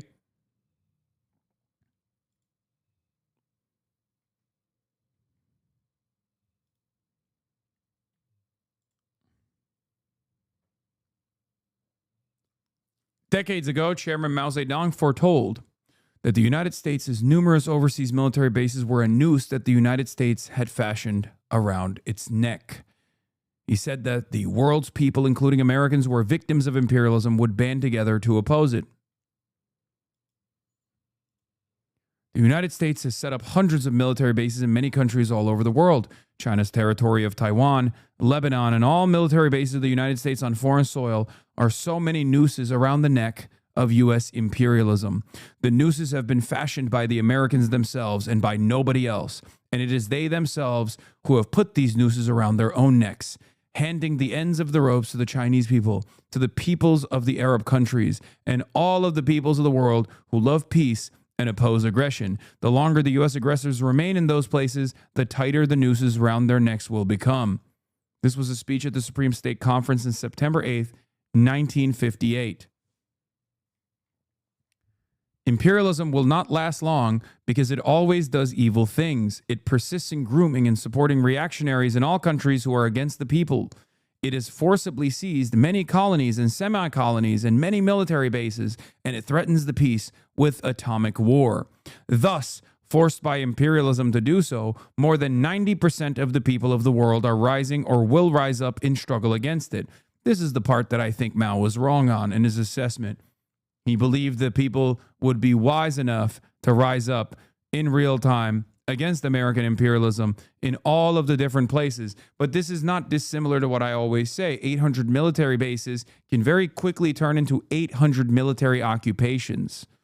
Remember, without soft power, as Donald Trump has moved away from soft power initiatives, defunding U.S. aid, and moving into a completely hard power style of American imperialism, what did I say? 800 military bases can turn into 800 military occupations very quickly, and no country on the planet has the capacity to wage war on 800 different military bases. Something that I've said over and over again, and we've seen that happen in the Gulf. We saw that happen in the Gulf, and it happened in 12 fucking days. And it's continuing to happen. So much so that we pulled our THAAD missile systems out of South Korea.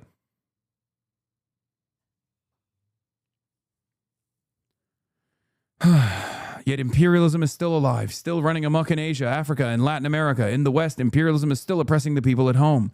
The situation must change. It is the task of the people of the whole world to put an end to the aggression and oppression perpetrated by imperialism, and chiefly by U.S. imperialism. That was in an interview with Xinhua news agency correspondent on September 29th, 1958. And in 1946, Mao talked with an American correspondent, Anna Louise Strong. To start a war, the U.S. reactionaries must first attack the American people. They are already attacking the American people, oppressing the workers in democratic circles of the United States politically and economically, and preparing to impose fascism there. All reactionaries are paper tigers. In appearance, the reactionaries are terrifying, but in reality, they are not so powerful. From a long-term point of view, it is not the reactionaries, but the people who are really powerful. Video is 145K since posted yesterday. What is this?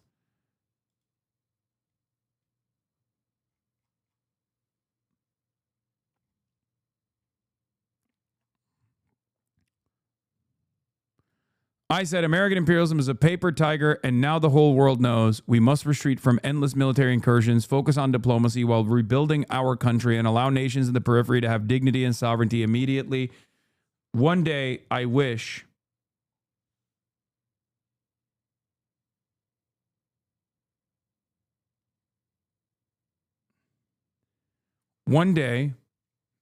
that this will be the resilient attitude of the peoples, both in the United States and all around the world.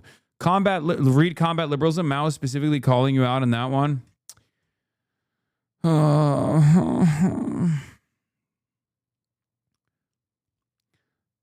Brother, as someone who who has read a decent amount of Mao at this point, why in the ever-loving fuck are you comparing a country that was in the grip of war, led by fucking warlords, regional territorial warlords, and numerous Western colonial superpowers, that was comprised entirely of a peasant force, And even then, where the CPC had to coalesce around the much more popular KMT, the nationalist forces, in an effort to wage war against another imperial power in the region that was dominating it and doing the Holocaust, Chinese style, Japan. How can you make a comparison between the material conditions in China during the Sino-Japanese War versus 2026 United States of America? You might have the brain of a Chinese peasant. Probably not, though, because the Chinese peasant understood the situation a lot better than you understand your current predicament. Okay? But you are utterly delusional if you think that there is anything that resembles a Maoist ideology in the American heartland. You can LARP to the best of your fucking ability. But if you cannot apply Marxist orthodoxy to current material conditions, you are nothing but a LARPer. You are no different than Pete Hegseth in that regard. He might be a reactionary. He's a LARPer nonetheless. He thinks if you say slurs and be anti-woke, you will dominate all of your opponents. You do the same. You do the same with the banner, with a red banner instead. It's idiotic. Please stop. Behave like a fucking adult and learn to read the fucking room. Learn to analyze your current material conditions. As a matter of fact, that's what the Chinese did, and that's why they were so effective in developing their country.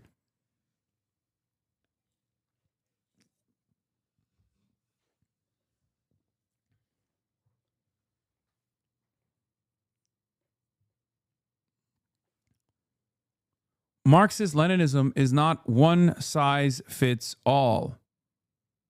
And if you are a Maoist of any sort, if you're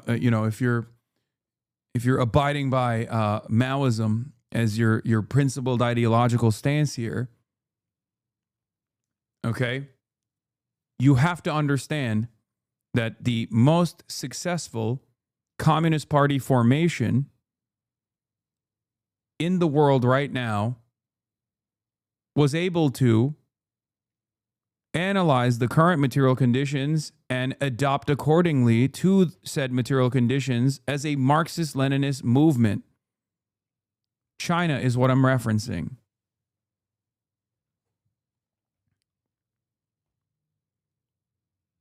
What about the Black Panthers? Oh my God, brother. Please stop.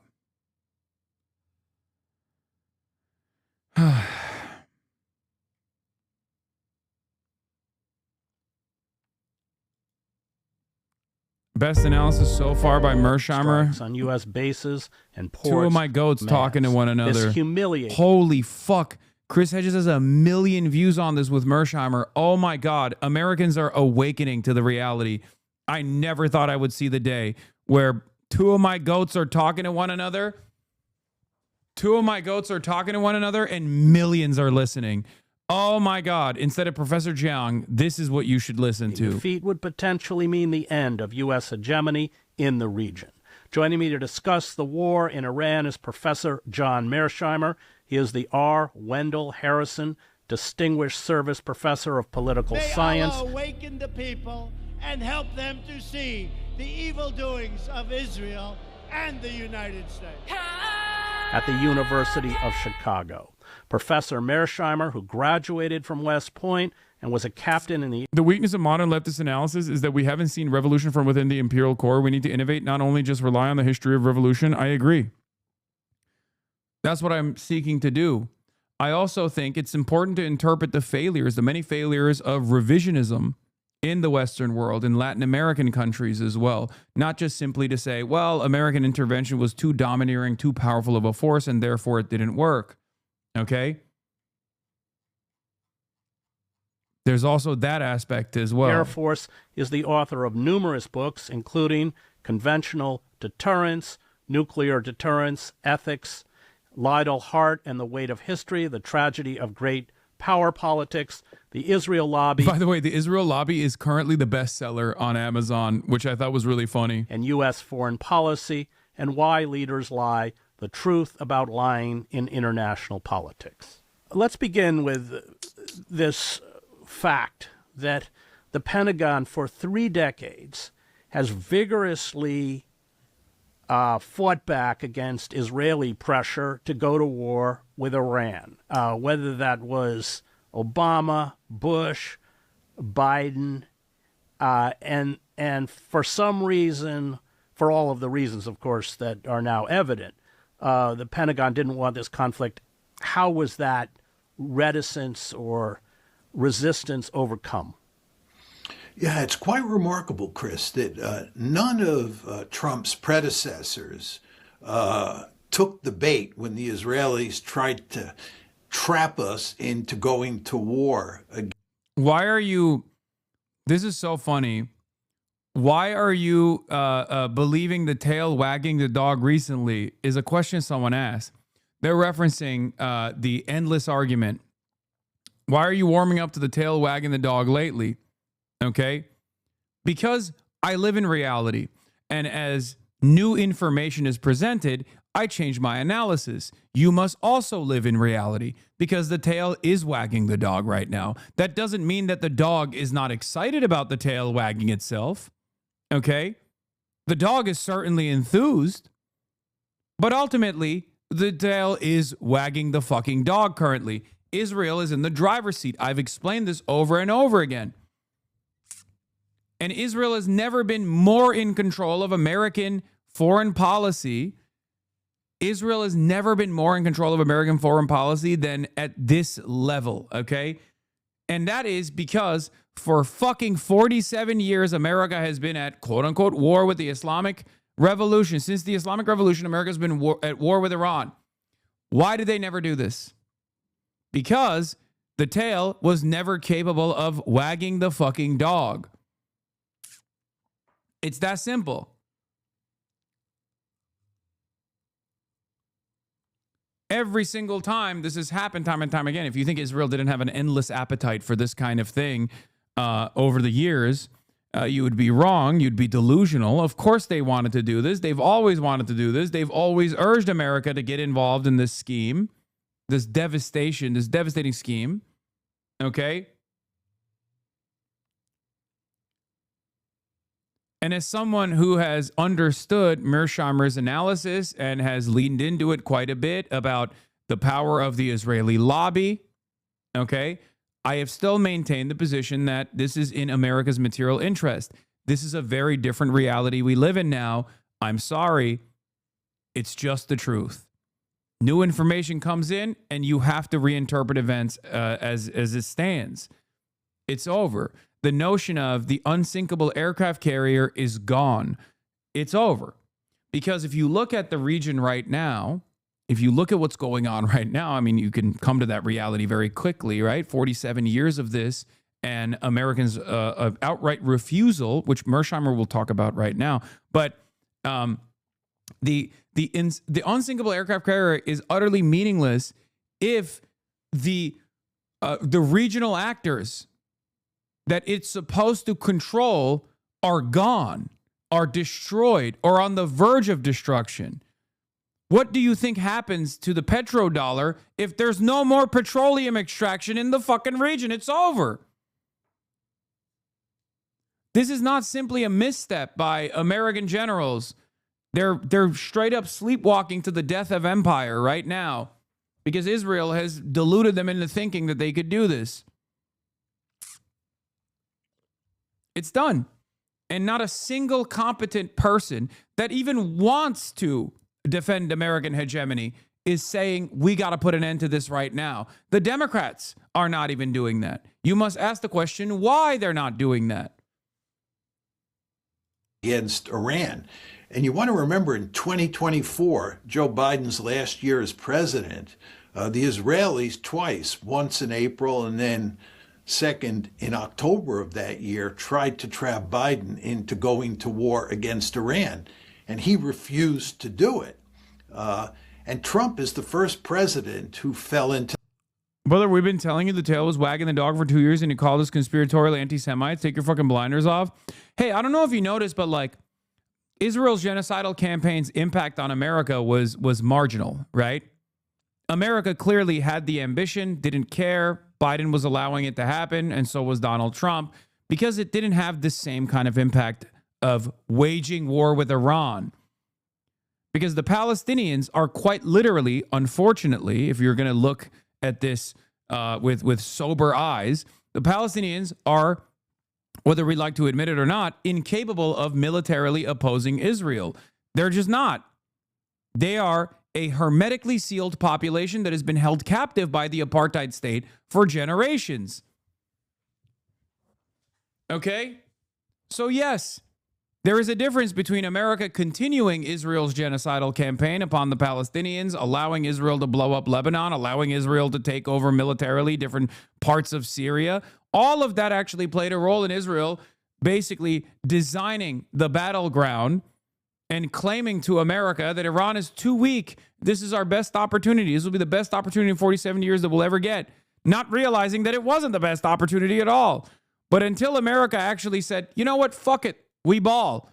Let's go in. Let's blow up Iran. Let's decapitate its leadership. Let's force them into a fucking corner where they have no other option but to fight their way out of it and completely collapse the energy markets around the globe. Until this very moment, it was valid to say the only reason why America has this incredibly complex, incredibly pervasive web of influence in the Western world is because it was the unsinkable aircraft carrier. Until this very moment, you could have said that because the impact to the Western world was marginal.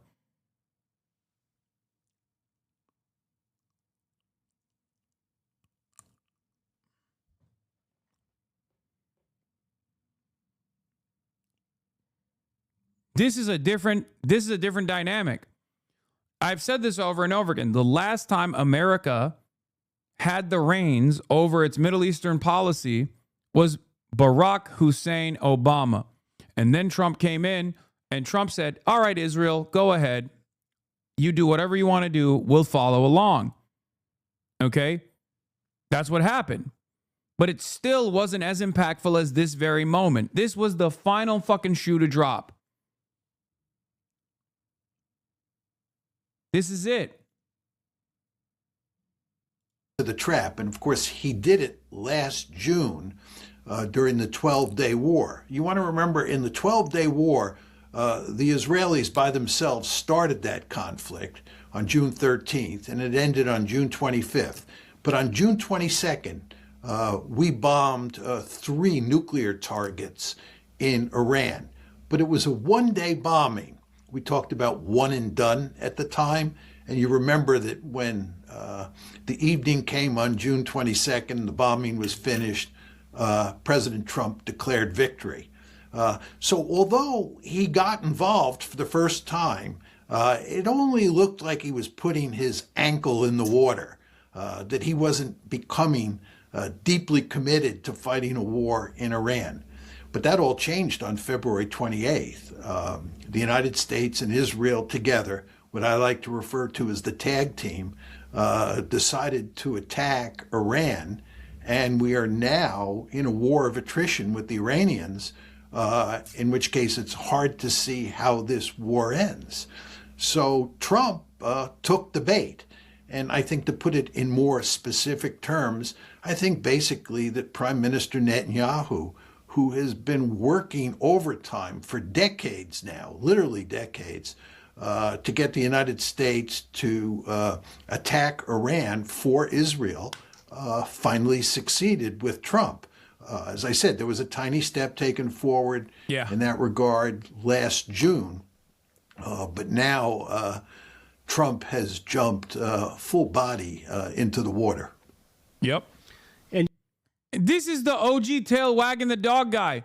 Why is he also agreeing with me, saying this time is different? Like, I've always maintained the position that it's both, right? If you have the unsinkable aircraft carrier theory on one side, which is Israel, right, in a resource-rich region, and you have the Israel lobby and its pervasive influence on the other side, I've always been a fucking extreme fence-sitter centrist on both. I think one cannot exist without the other, unless you literally believe that like Jews have hypnosis capabilities, right? Like they don't. You could not have such a complex web of influence in the Western world without being the warrior country that is going to dominate all these other regional actors at a moment's notice and be able to overtake Egypt if they need to do so, like they did in the past, and control the Suez Canal at the behest of Western states. An espionage, a country with espionage capabilities that are super fucking brilliant. They're awesome. Mossad is the greatest, right? A country that has been able to do all of this stuff. Only then, after they have made themselves so valuable and so irreplaceable to Western imperialism, could they actually slowly but surely build a sophisticated network of influence peddling, unlike anything that people have seen ever before.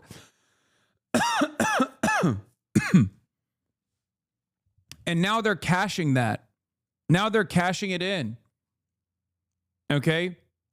They realize that their influence peddling capabilities are diminishing in the Western world because of the last 2.5 years of genocide.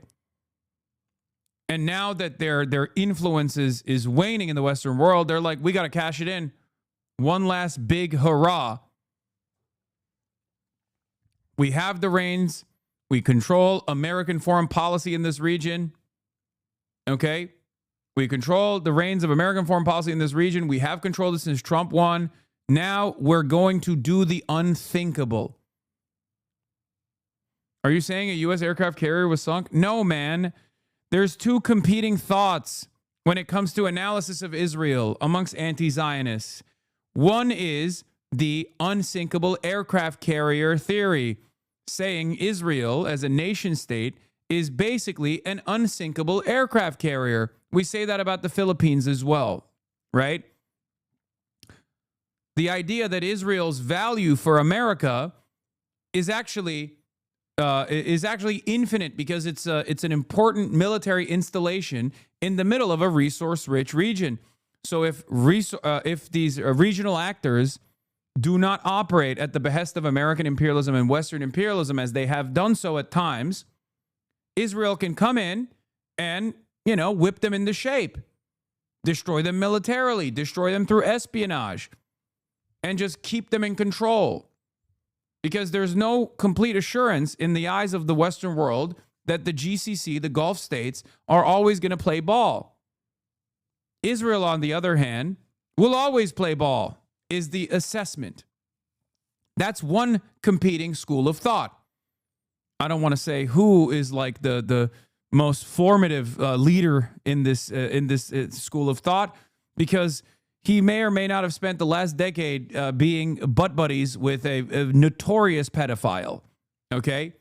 Then the other school of thought is the Mersheimer theory, the Israel lobby theory, as in Israel actually does not work in convergence with American interests.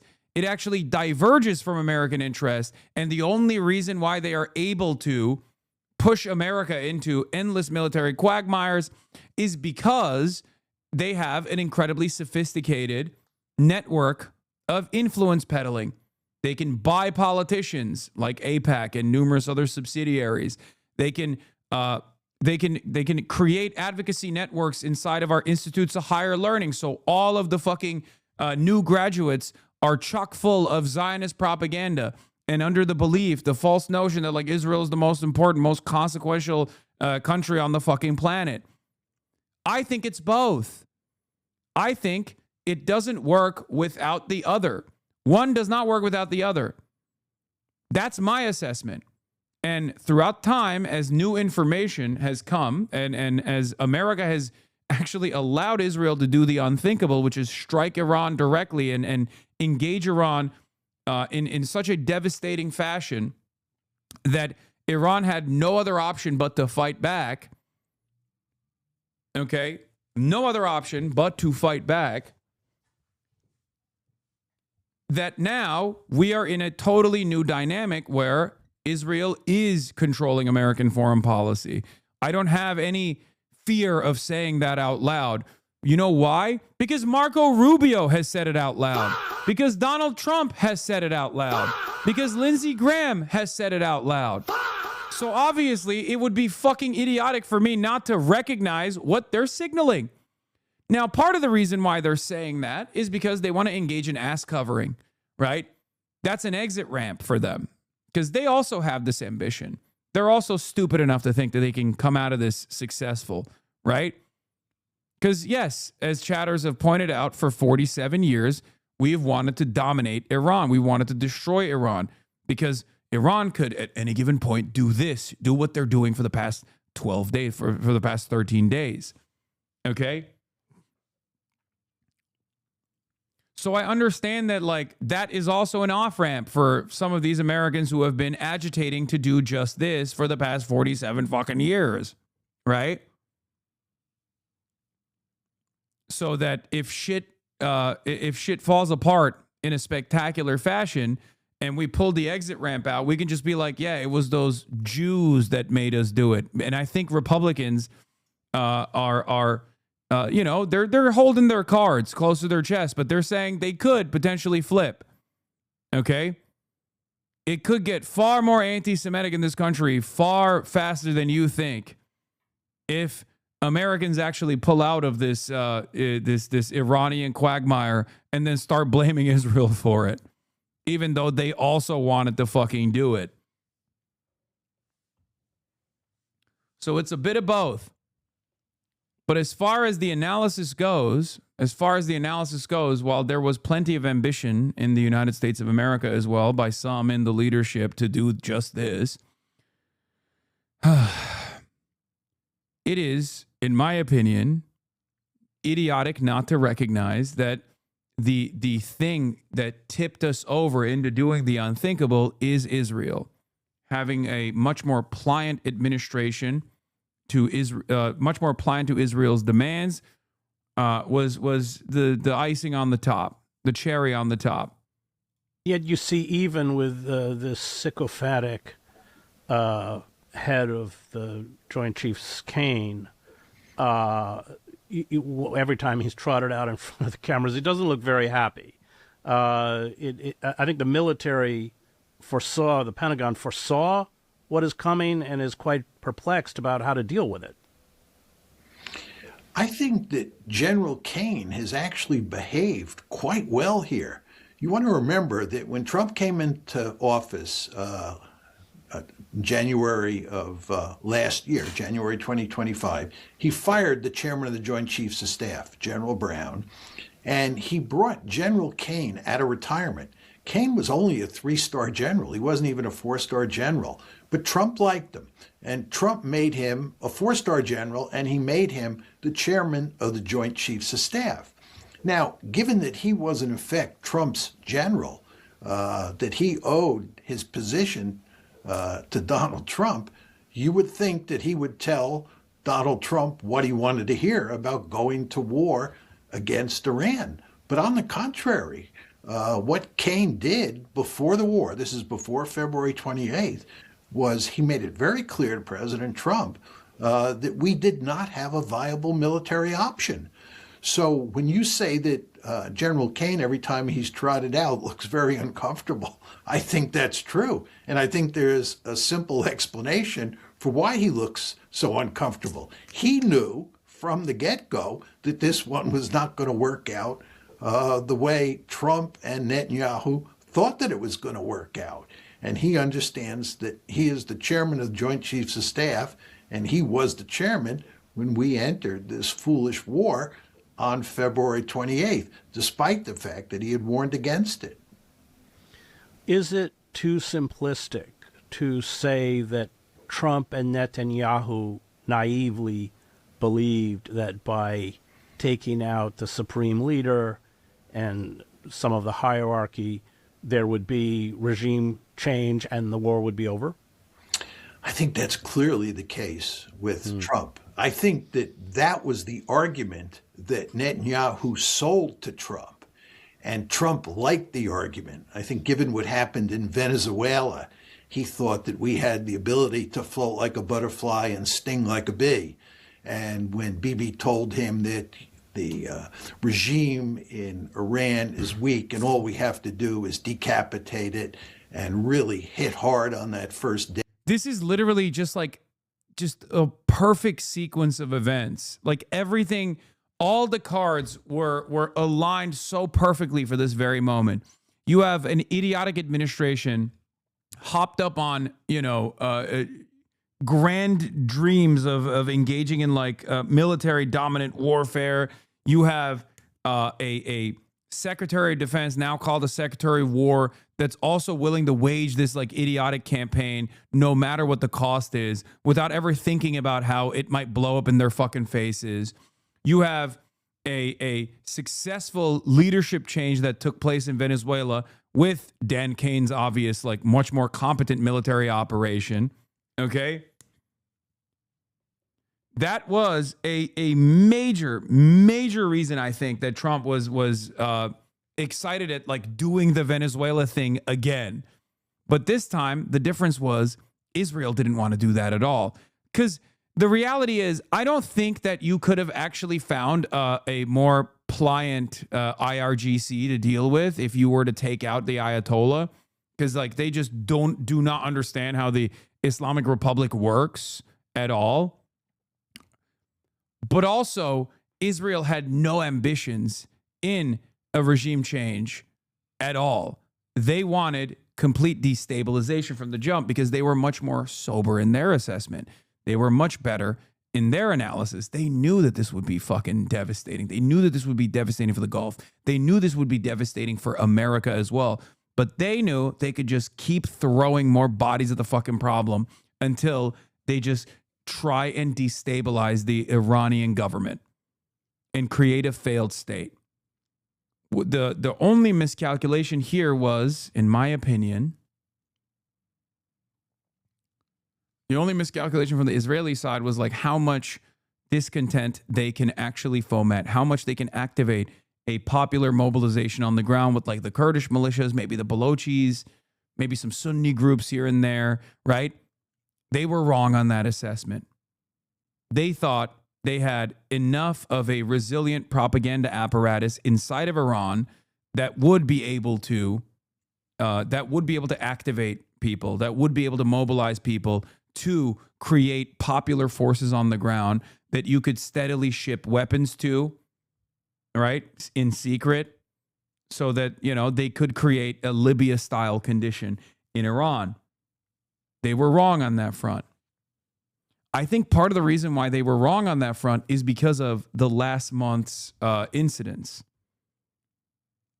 There's a reason why Iran is shutting off the internet inside of Iran, because they don't want any kind of fucking destabilization to take place right now.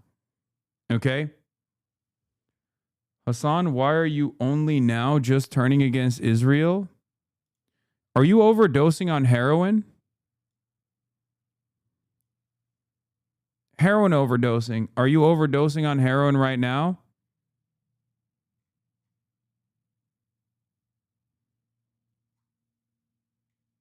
Only now turning on Israel?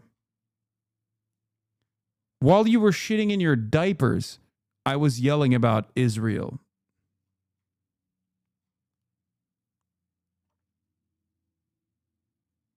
Day or two, that the regime would crumble and we would end up with a pro-American, pro-Israeli regime. You were pro-Israel 5 years ago?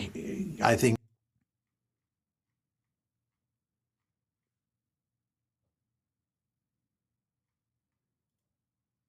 Sure, buddy. Netanyahu was very successful at telling Trump that story. And Trump is not exactly surrounded by wise advisors. Is that true? Man, Anon, you're my least favorite fucking baiter, dude. You know what? I'm not even going to fucking ban that other chat. I'm going to give you a week off. You annoy me more than anybody else in this fucking chat. You know that? You are the most annoying baiter because you do it from this way where you're like, you play the role of a stupid. And I've heard your voice in the chat far too many fucking times to know you know better. Okay? The other guy is acting brand new. You do the thing that pisses me off more than anything else. Oh, I guess he has a point. No, he doesn't.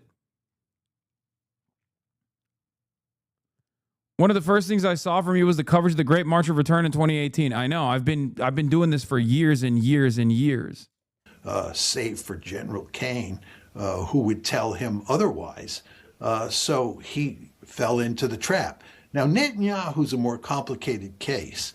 One could argue that Netanyahu understood that a decapitation strike wouldn't work, that this would not be a quick and decisive victory, and that instead what he was trying to do was trap Trump into a long war, in which case he did this. Iran. He did this. Oh, you guys are losers. Are losers. Kill yourselves. Durr, you guys are losers. The KKK guy goes, dang, you got to admit they low-key cooked you. My least favorite type of baiter.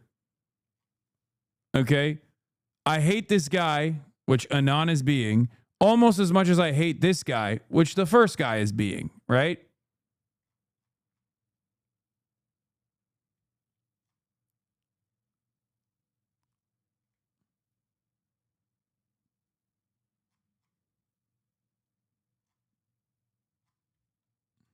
Would be destroyed. In other words, Netanyahu understood that the regime would not fall quickly, but once we committed to fighting the war, we would have no choice but to see it through. And that's the situation that we're in now. So that's a possible argument. It's hard to know for sure whether it's true, but it's also possible, just having watched Netanyahu over time, that he too bamboozled himself into believing that the Iranian regime was fragile and that we could easily affect regime change. You know, he's been saying that for a long time, as you well know, Chris. And sometimes when people repeat particular arguments, after a while, they even begin to believe their own arguments, although they initially did not. So it's possible that Bibi fooled himself, or it's possible that he was just tricking Trump into getting into this war. Yeah. Well, the Israeli goal is different from the American goal. The Americans want regime change. The Israelis want to create a failed state. They want to fragment Iran the same way they fragmented and destroyed Iraq, the same way they turned Libya into a failed state. Those are very different goals. I agree with that. But the Israelis don't advertise that fact. I think the Israeli view is if they got regime change and they got a pro-American / pro-Israel regime in place, that then they wouldn't have to worry that much about destroying the country. But I think that they probably understand that that's not going to happen, that Iran's not going away. And given that Iran... Chatter saying they sound like you. Brother, who do you think also plays a formative role in my analysis? Yes, these are the men, okay? Sometimes I even have the pleasure to be able to interview them. Yeah, no shit. Going away. I sound like Mersheimer. Let's wreck it. Let's do to Iran what we did to Syria. And then we're done with Iran. We can turn to Turkey and break Turkey apart as well. Well, let's talk about a country that does have a strategy, which is in the United States, and that's Iran. And what I found interesting is that rather than confront the American military might, i.e. the ships, and they have decided quite astutely and quite methodically to destroy the economic machinery, not only in the Gulf, but globally. Yeah, the Iranians are pursuing a smart strategy. And to go back to General Kane has made a number of comments about the Iranians that make clear that he respects their ability to strategize in this war. He is not contemptuous of the Iranians. When you listen to Hegseth and Trump talk, they talk about the Iranians like they're a bunch of country bumpkins and we're the strategic geniuses. And not only do we have an advantage in material power, we Americans have an advantage in how to think strategically. I think that's not the case. And I think if you listen carefully to General Kane, he's making that point. We are up against a formidable adversary. Given what you said, given what General Kane said, they have a lot of cards to play. The key here, Chris, is that Iran has a huge arsenal of short-range ballistic missiles and drones that it can use against the Gulf states. And the Gulf states present a target-rich environment. It's easy to use those drones and those short-range ballistic missiles to do great damage to all of the countries in the Gulf, including Saudi Arabia. The Iranians also have a lot of long-range missiles and also long-range drones that can hit Israel. Now, they've not done much of that up to now. It's very important to understand that in the 12-day war last June, the Iranians fought almost exclusively against Israel.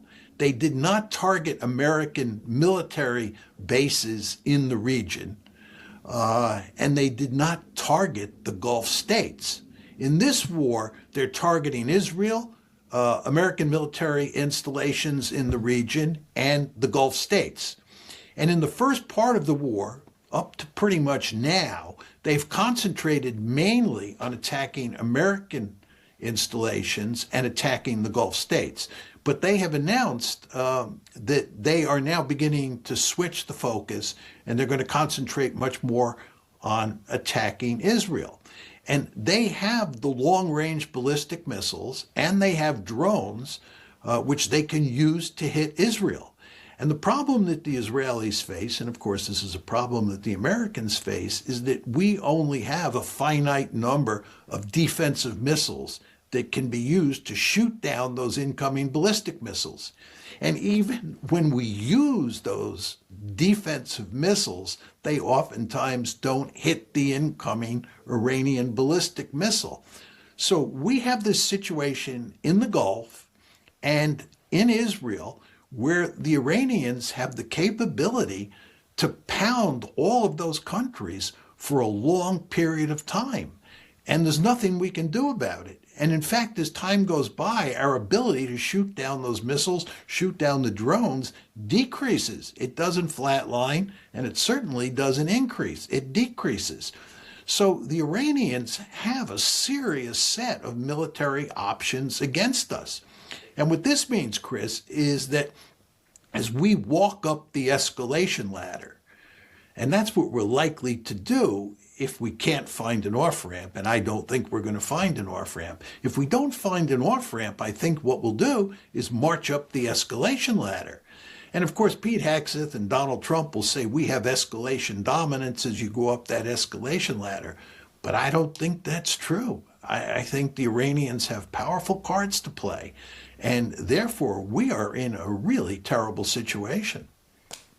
What does that escalation ladder look like? What will that mean? They're already carrying out virtually saturation bombing of Tehran. Not yet. They're pounding Iran. There's no question about that. And they're pounding Tehran. What is this? Breaking. President Trump has rejected an offer from Russia's President Putin to move Iran's enriched uranium to Russia in a deal to end the war. Details include in a phone call with Trump, Putin proposed moving... What the fuck? In a phone call, Putin proposed moving Iran's enriched uranium to Russia as a part of a deal to end the war. Securing Iran's 450 kilograms of 60% enriched uranium remains a top priority for the U.S. Dude, a lot of people just say, never mind, I'm not going to do it. I'm not going to say it. Fuck it. I'm not going to joke. I don't want to joke too much because there's a lot of people who will yell at me. Okay. If you think America is Zionist occupied government, you haven't even understood where Vladimir Putin is at, is what I was going to say if I were to make a joke about this. Okay. But it is very funny that, like, this is such a funny assessment, like, as though Iranian denuclearization is a priority at all.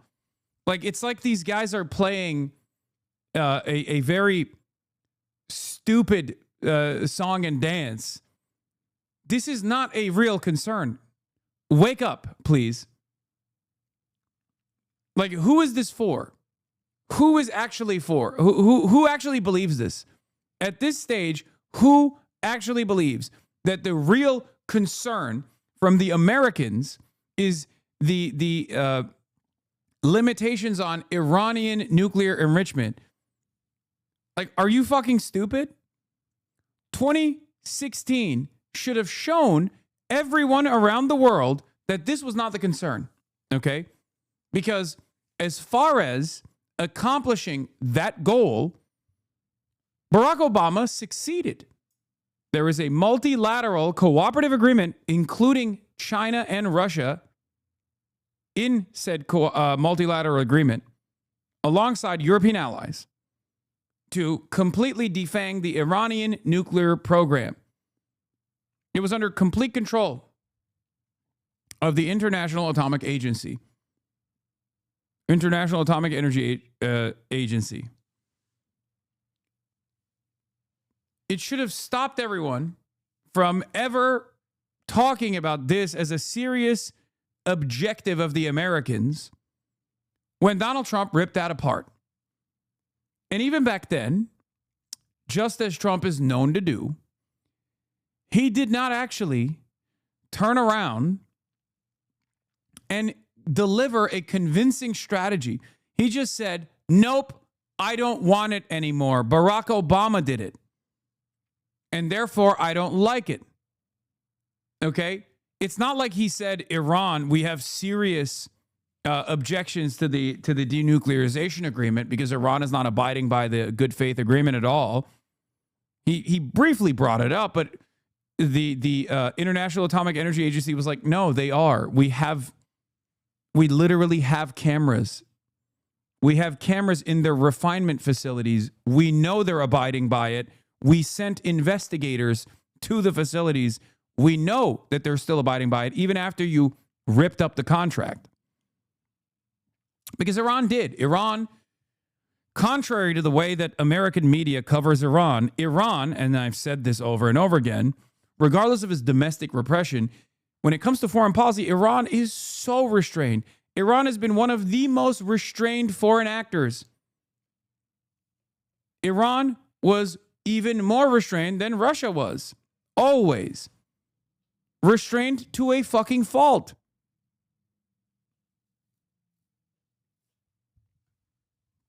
Restrained against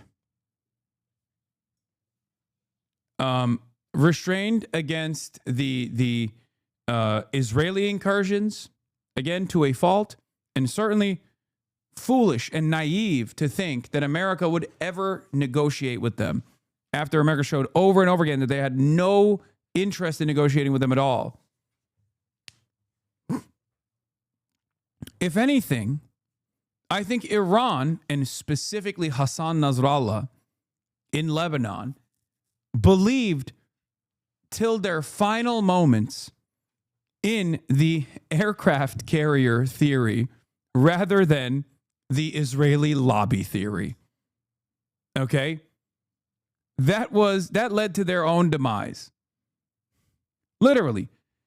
Till his last moment, Hassan Nasrallah was probably sitting in the bunker with all of the fucking Quds Force generals going, you know, they won't do this. America will stop them, right? Nope.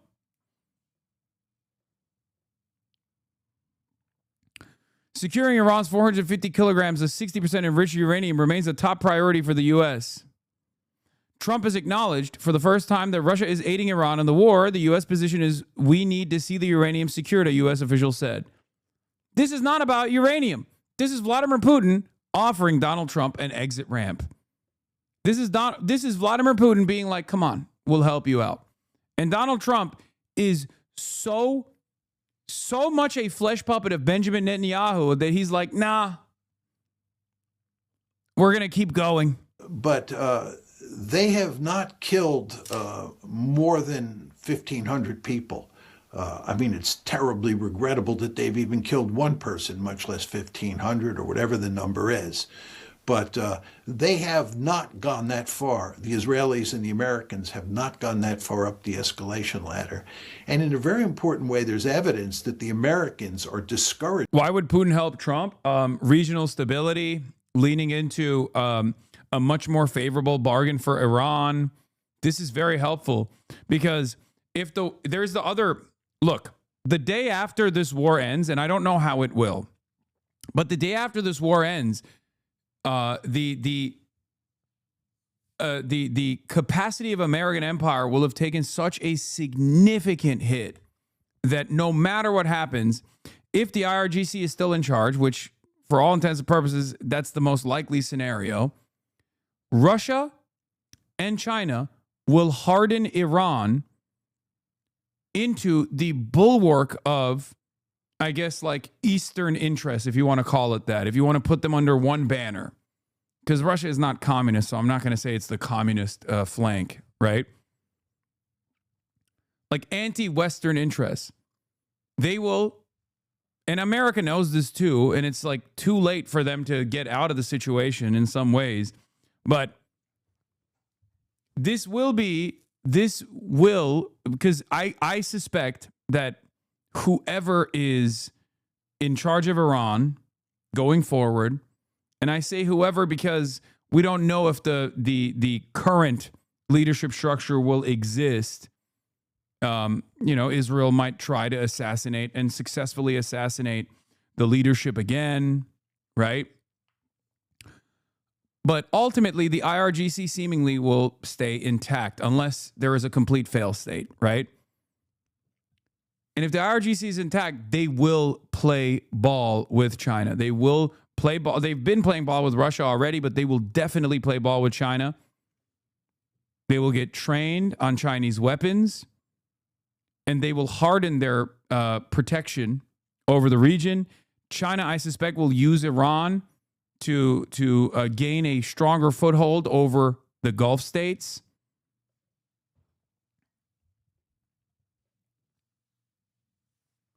By way of Iran, China will probably secure a cooperative agreement with the Gulf states. They've already, pre-October 7, they already had made inroads, right? They secured a peace negotiation between Iran and Saudi Arabia. This could be a part of the reason why there was so much strategic restraint on the Iranian side.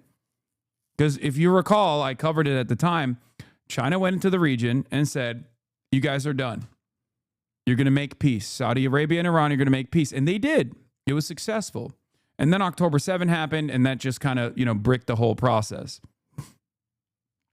This also goes along with China's lack of interest in emancipatory needs of the people. They don't give a fuck about the Palestinians, obviously. Let's be real.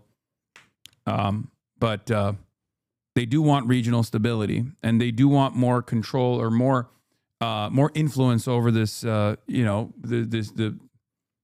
oil-producing giants in the area. If American intervention in the region has only led to Israeli domination and unlimited bloodshed, and China presents a much more tolerant, much more peaceful approach as a massive superpower that's emerging from the American chaos, I think the day after this stuff is over, China will basically come in and say, we're hardening Iran and we're securing, we're hardening Iran and we're, securing a truly stable area. They can't do that without eviscerating Israel, by the way, just so you understand, because Israel will go back to playing a formative role in destabilizing the region at the behest of American empire if they have the capacity to do so. This is part of the reason why I say Zionism will most likely end in my lifetime. Okay? This is why I say it. Yeah, the Belt and Road Initiative will turn into the Belt and Ass Initiative. The Israelis for going too far and too fast up the escalation ladder, because we understand that the Iranians have a second strike capability. The Israelis don't care that much because the Israelis. This is the funniest. Wait, hold on. This is my favorite counter. Won't they just call China anti-Semitic? Oh no. What will China do if they're called anti-Semitic? Oh no. Brother, that shit don't even matter for a fucking Twitch streamer at this point in the United States of America. We're the only place where that had any mileage whatsoever.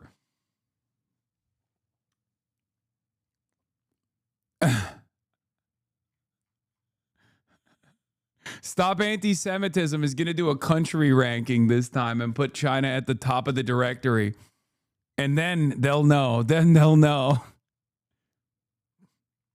Israelis want to see us get deeply involved in this war and destroy Iran.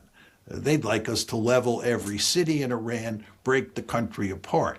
But Trump does not, at this point, want to go down that road. But I think what happens here, Chris, as we march up the escalation ladder, is that we target civilian areas. We end up killing larger and larger numbers of people. And furthermore, we begin to flirt with the idea of tearing apart Iran's petroleum infrastructure and maybe their desalination plants as well. We begin to really try to throttle the regime, to strangle it. And again, this involves not just simply killing people, which I think if you get desperate enough, you'll do. The Israelis, of course, would have no problem doing that. And ultimately, I think if we got desperate enough, we would not either. But again, the problem is we do those things, the Iranians will retaliate. If we go after energy infrastructure in Iran. How does North Korea and China have such a great relationship with Russia, and Russia being polar opposite of ideology? Brother, what are you talking about? It's because just as the PFLP aligns with the Palestinian Islamic Jihad and aligns with Hamas under the banner of anti-Zionism and the emancipatory need, okay, these countries have been forced into hardline allegiances because they are against American empire. That's it. Ideology doesn't matter when your primary need is ridding yourself of this incredibly, unimaginably powerful force that has dominated your interests for decades. The DPRK would not exist. We cut the country in half. You understand that, right? There's no such thing as North Korea. There's only Korea. But the reason why there is a DPRK and a Republic of Korea is because we severed the country in half. We wanted to set up a bulwark against the USSR, against the Soviets. Do you understand? So, of course, these countries are aligned with one another. What the fuck does one of the most anti-communist countries on the fucking planet, Iran, have to do with the Democratic People's Republic of Korea? Why is an American socialist talking about the emancipatory needs of a country that has literally thrown socialists and communists in jail for years? Think. Because first and foremost, the primary need for these countries is sovereignty and dignity. And they will align with one another on those boundaries every single time. Because from their perspective, their enemies are far worse. The ideological differences can always be set aside. Then why are you defending them? I defend the peoples. I defend the sovereignty of nations in the periphery. I do not care about American imperialism. I understand, unlike many people in this community as well, many people in the imperial core, that in order to be an anti-imperialist, if you want to be an anti-imperialist, you have to recognize the need, the emancipatory need of nation states and their people. I also understand that this doesn't help the regular Americans anyway. American military conquest does not help the emancipatory needs of the American population either. Except Gulf sovereignty. What are you fucking... Oh my God, this guy is still back. Still talking about Gulf sovereignty. The Gulf nation states have no sovereignty. As long as there are American military bases in the Gulf nations, they don't have real sovereignty. You are finding that out in real time and yet still chirping at me. Same guy from yesterday. What sovereignty do the Gulf nation states have? Do you think they like being missile sponges for Israel? They were the ones who invited them. Oh my God, he's still... Bro. This chatter is doing the NATO argument while it's collapsing. Okay? That's awesome. This is an awesome attitude to have. Thank you. You should take this up with the Gulf regional leaders. You should take this up with the Gulf nationals in general and see how they feel about it.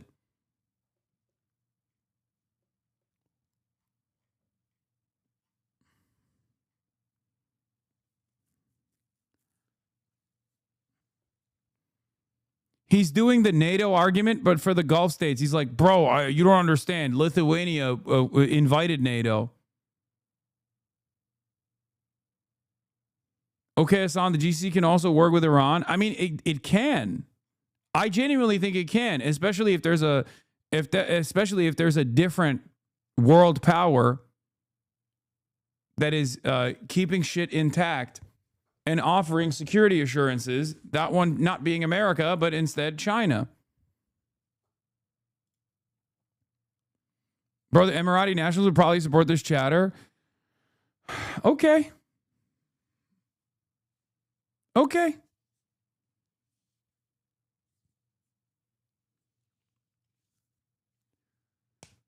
The Gulf nation states are understanding that American security assurances mean nothing. It just means you are a missile sponge for Israel, for Israel's ambition. If you don't think that they recognize that calculation, you're not reading what they are saying out loud right now. Sure, they're mad at Iran for bombing their country and ruining potentially billions of dollars of energy investments and trillions of dollars of investments they're putting in to make the Gulf this habitat for some of the worst cryptocurrency pedophiles, right? They're not happy about that. Tourism is gone. No more Andrew Tate in Dubai. However, they also recognize what triggered this, as it had not happened for 47 fucking years. Why did it happen now? Like, I hate this Orientalism shit. It's Orientalism?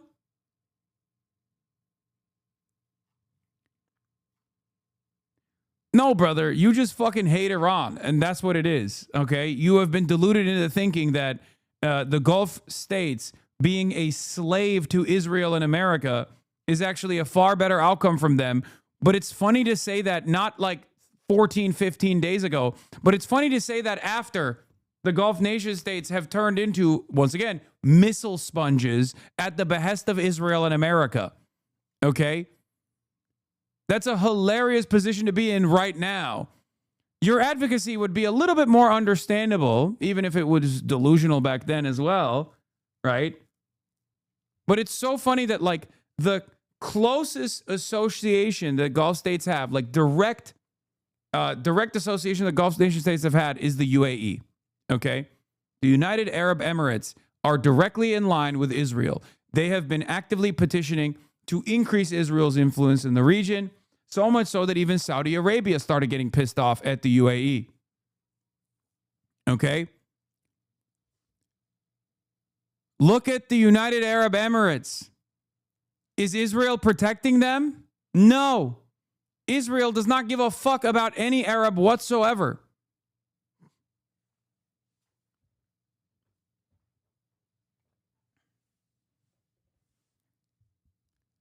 The GCC could have a much easier time treating a sovereign nation in the region like an ally or potentially just a neighbor than they would being American missile bases, American missile sponges that will inevitably only sit there to defend the interests of Israel, Israel's expansionist ambitions. They also recognize that Israel doesn't give a fuck about the Gulf states at all. Even if they destroy the Gulf states, Israel still doesn't Israel still doesn't care about that. They literally benefit from a weakened Gulf. the Iranians will go after more and more energy infrastructure. Like, that also proves Iran will also bomb the whole region instead of focusing on Israel. Bro, you have a significant mental setback here, and I don't know how to reach this. I don't know how to reach across and like pummel your brain with the actual information that you should be seeing right now. There are American military bases on every single one of these fucking Gulf states. Of course, if America and Israel are bombing Iran, they are going to bomb back the fucking military bases. What country would say, oh no, we have to let these Gulf states continue fucking operating their American military bases so they can destroy the country with, better ease? Are you fucking stupid?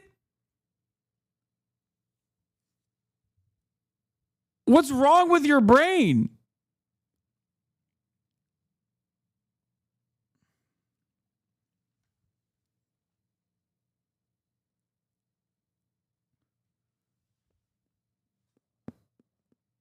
Hamad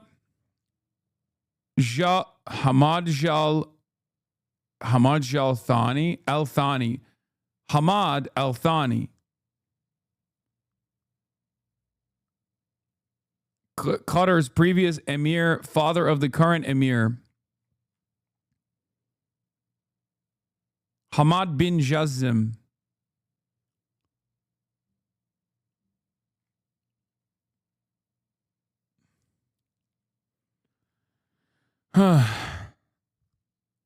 Did I get it right? Am I saying it correctly?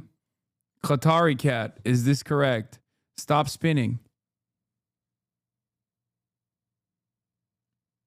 No, he's the former prime minister, Hamad bin Jazim bin Jabbar.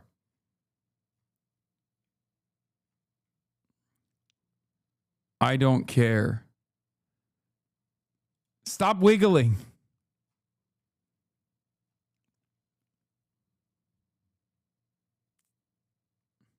There's a new hate train coming from the dumb veterans of Twitch from American Dad. He's adding Dan Clancy. I'd have YouTube ready. Sure, whatever. This war in our region, like all other wars, will come to an end. But there are lessons and morals that the Gulf Cooperation Council states must draw from it. The most important of which is solidarity, alliance, and unity of word and stance. For there is now no alternative for the Council states but to establish an effective, real, and on-the-ground military security alliance akin to the North Atlantic Treaty Organization, in which Saudi Arabia plays the most crucial role as the largest state. Given the importance of the matter, the study and preparation for it must begin now, without waiting for the war to end. And for that, the Council states must, with determination and without delay or hesitation, transcend all the disputes between them in preservation of our shared interests to keep the Council strong and cohesive, to ensure the independence of its peoples and states, and to prioritize the general Gulf interests over the Qatari interests. We must not wait for the fighting to end either. Rather, the Council states should immediately begin establishing and developing an advanced, coordinated, and planned base of military and electronic industries among themselves, so that they can defend their peoples against aggression and preempt and deter any attacks targeting them before they occur. Our states possess the necessary geography, resources, and funds for this. Yeah, except they don't have the necessary manpower and the willingness to do this. Okay?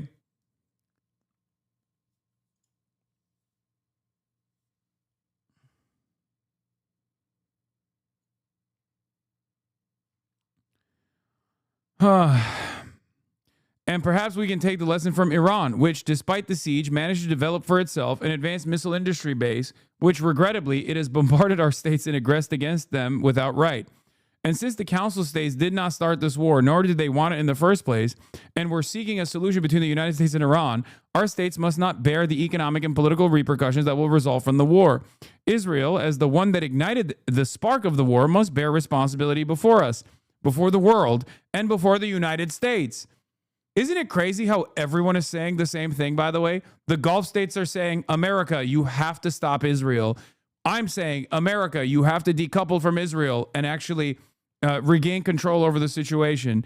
Iran is basically saying the same. And yet, America's like, nah, this situation is great.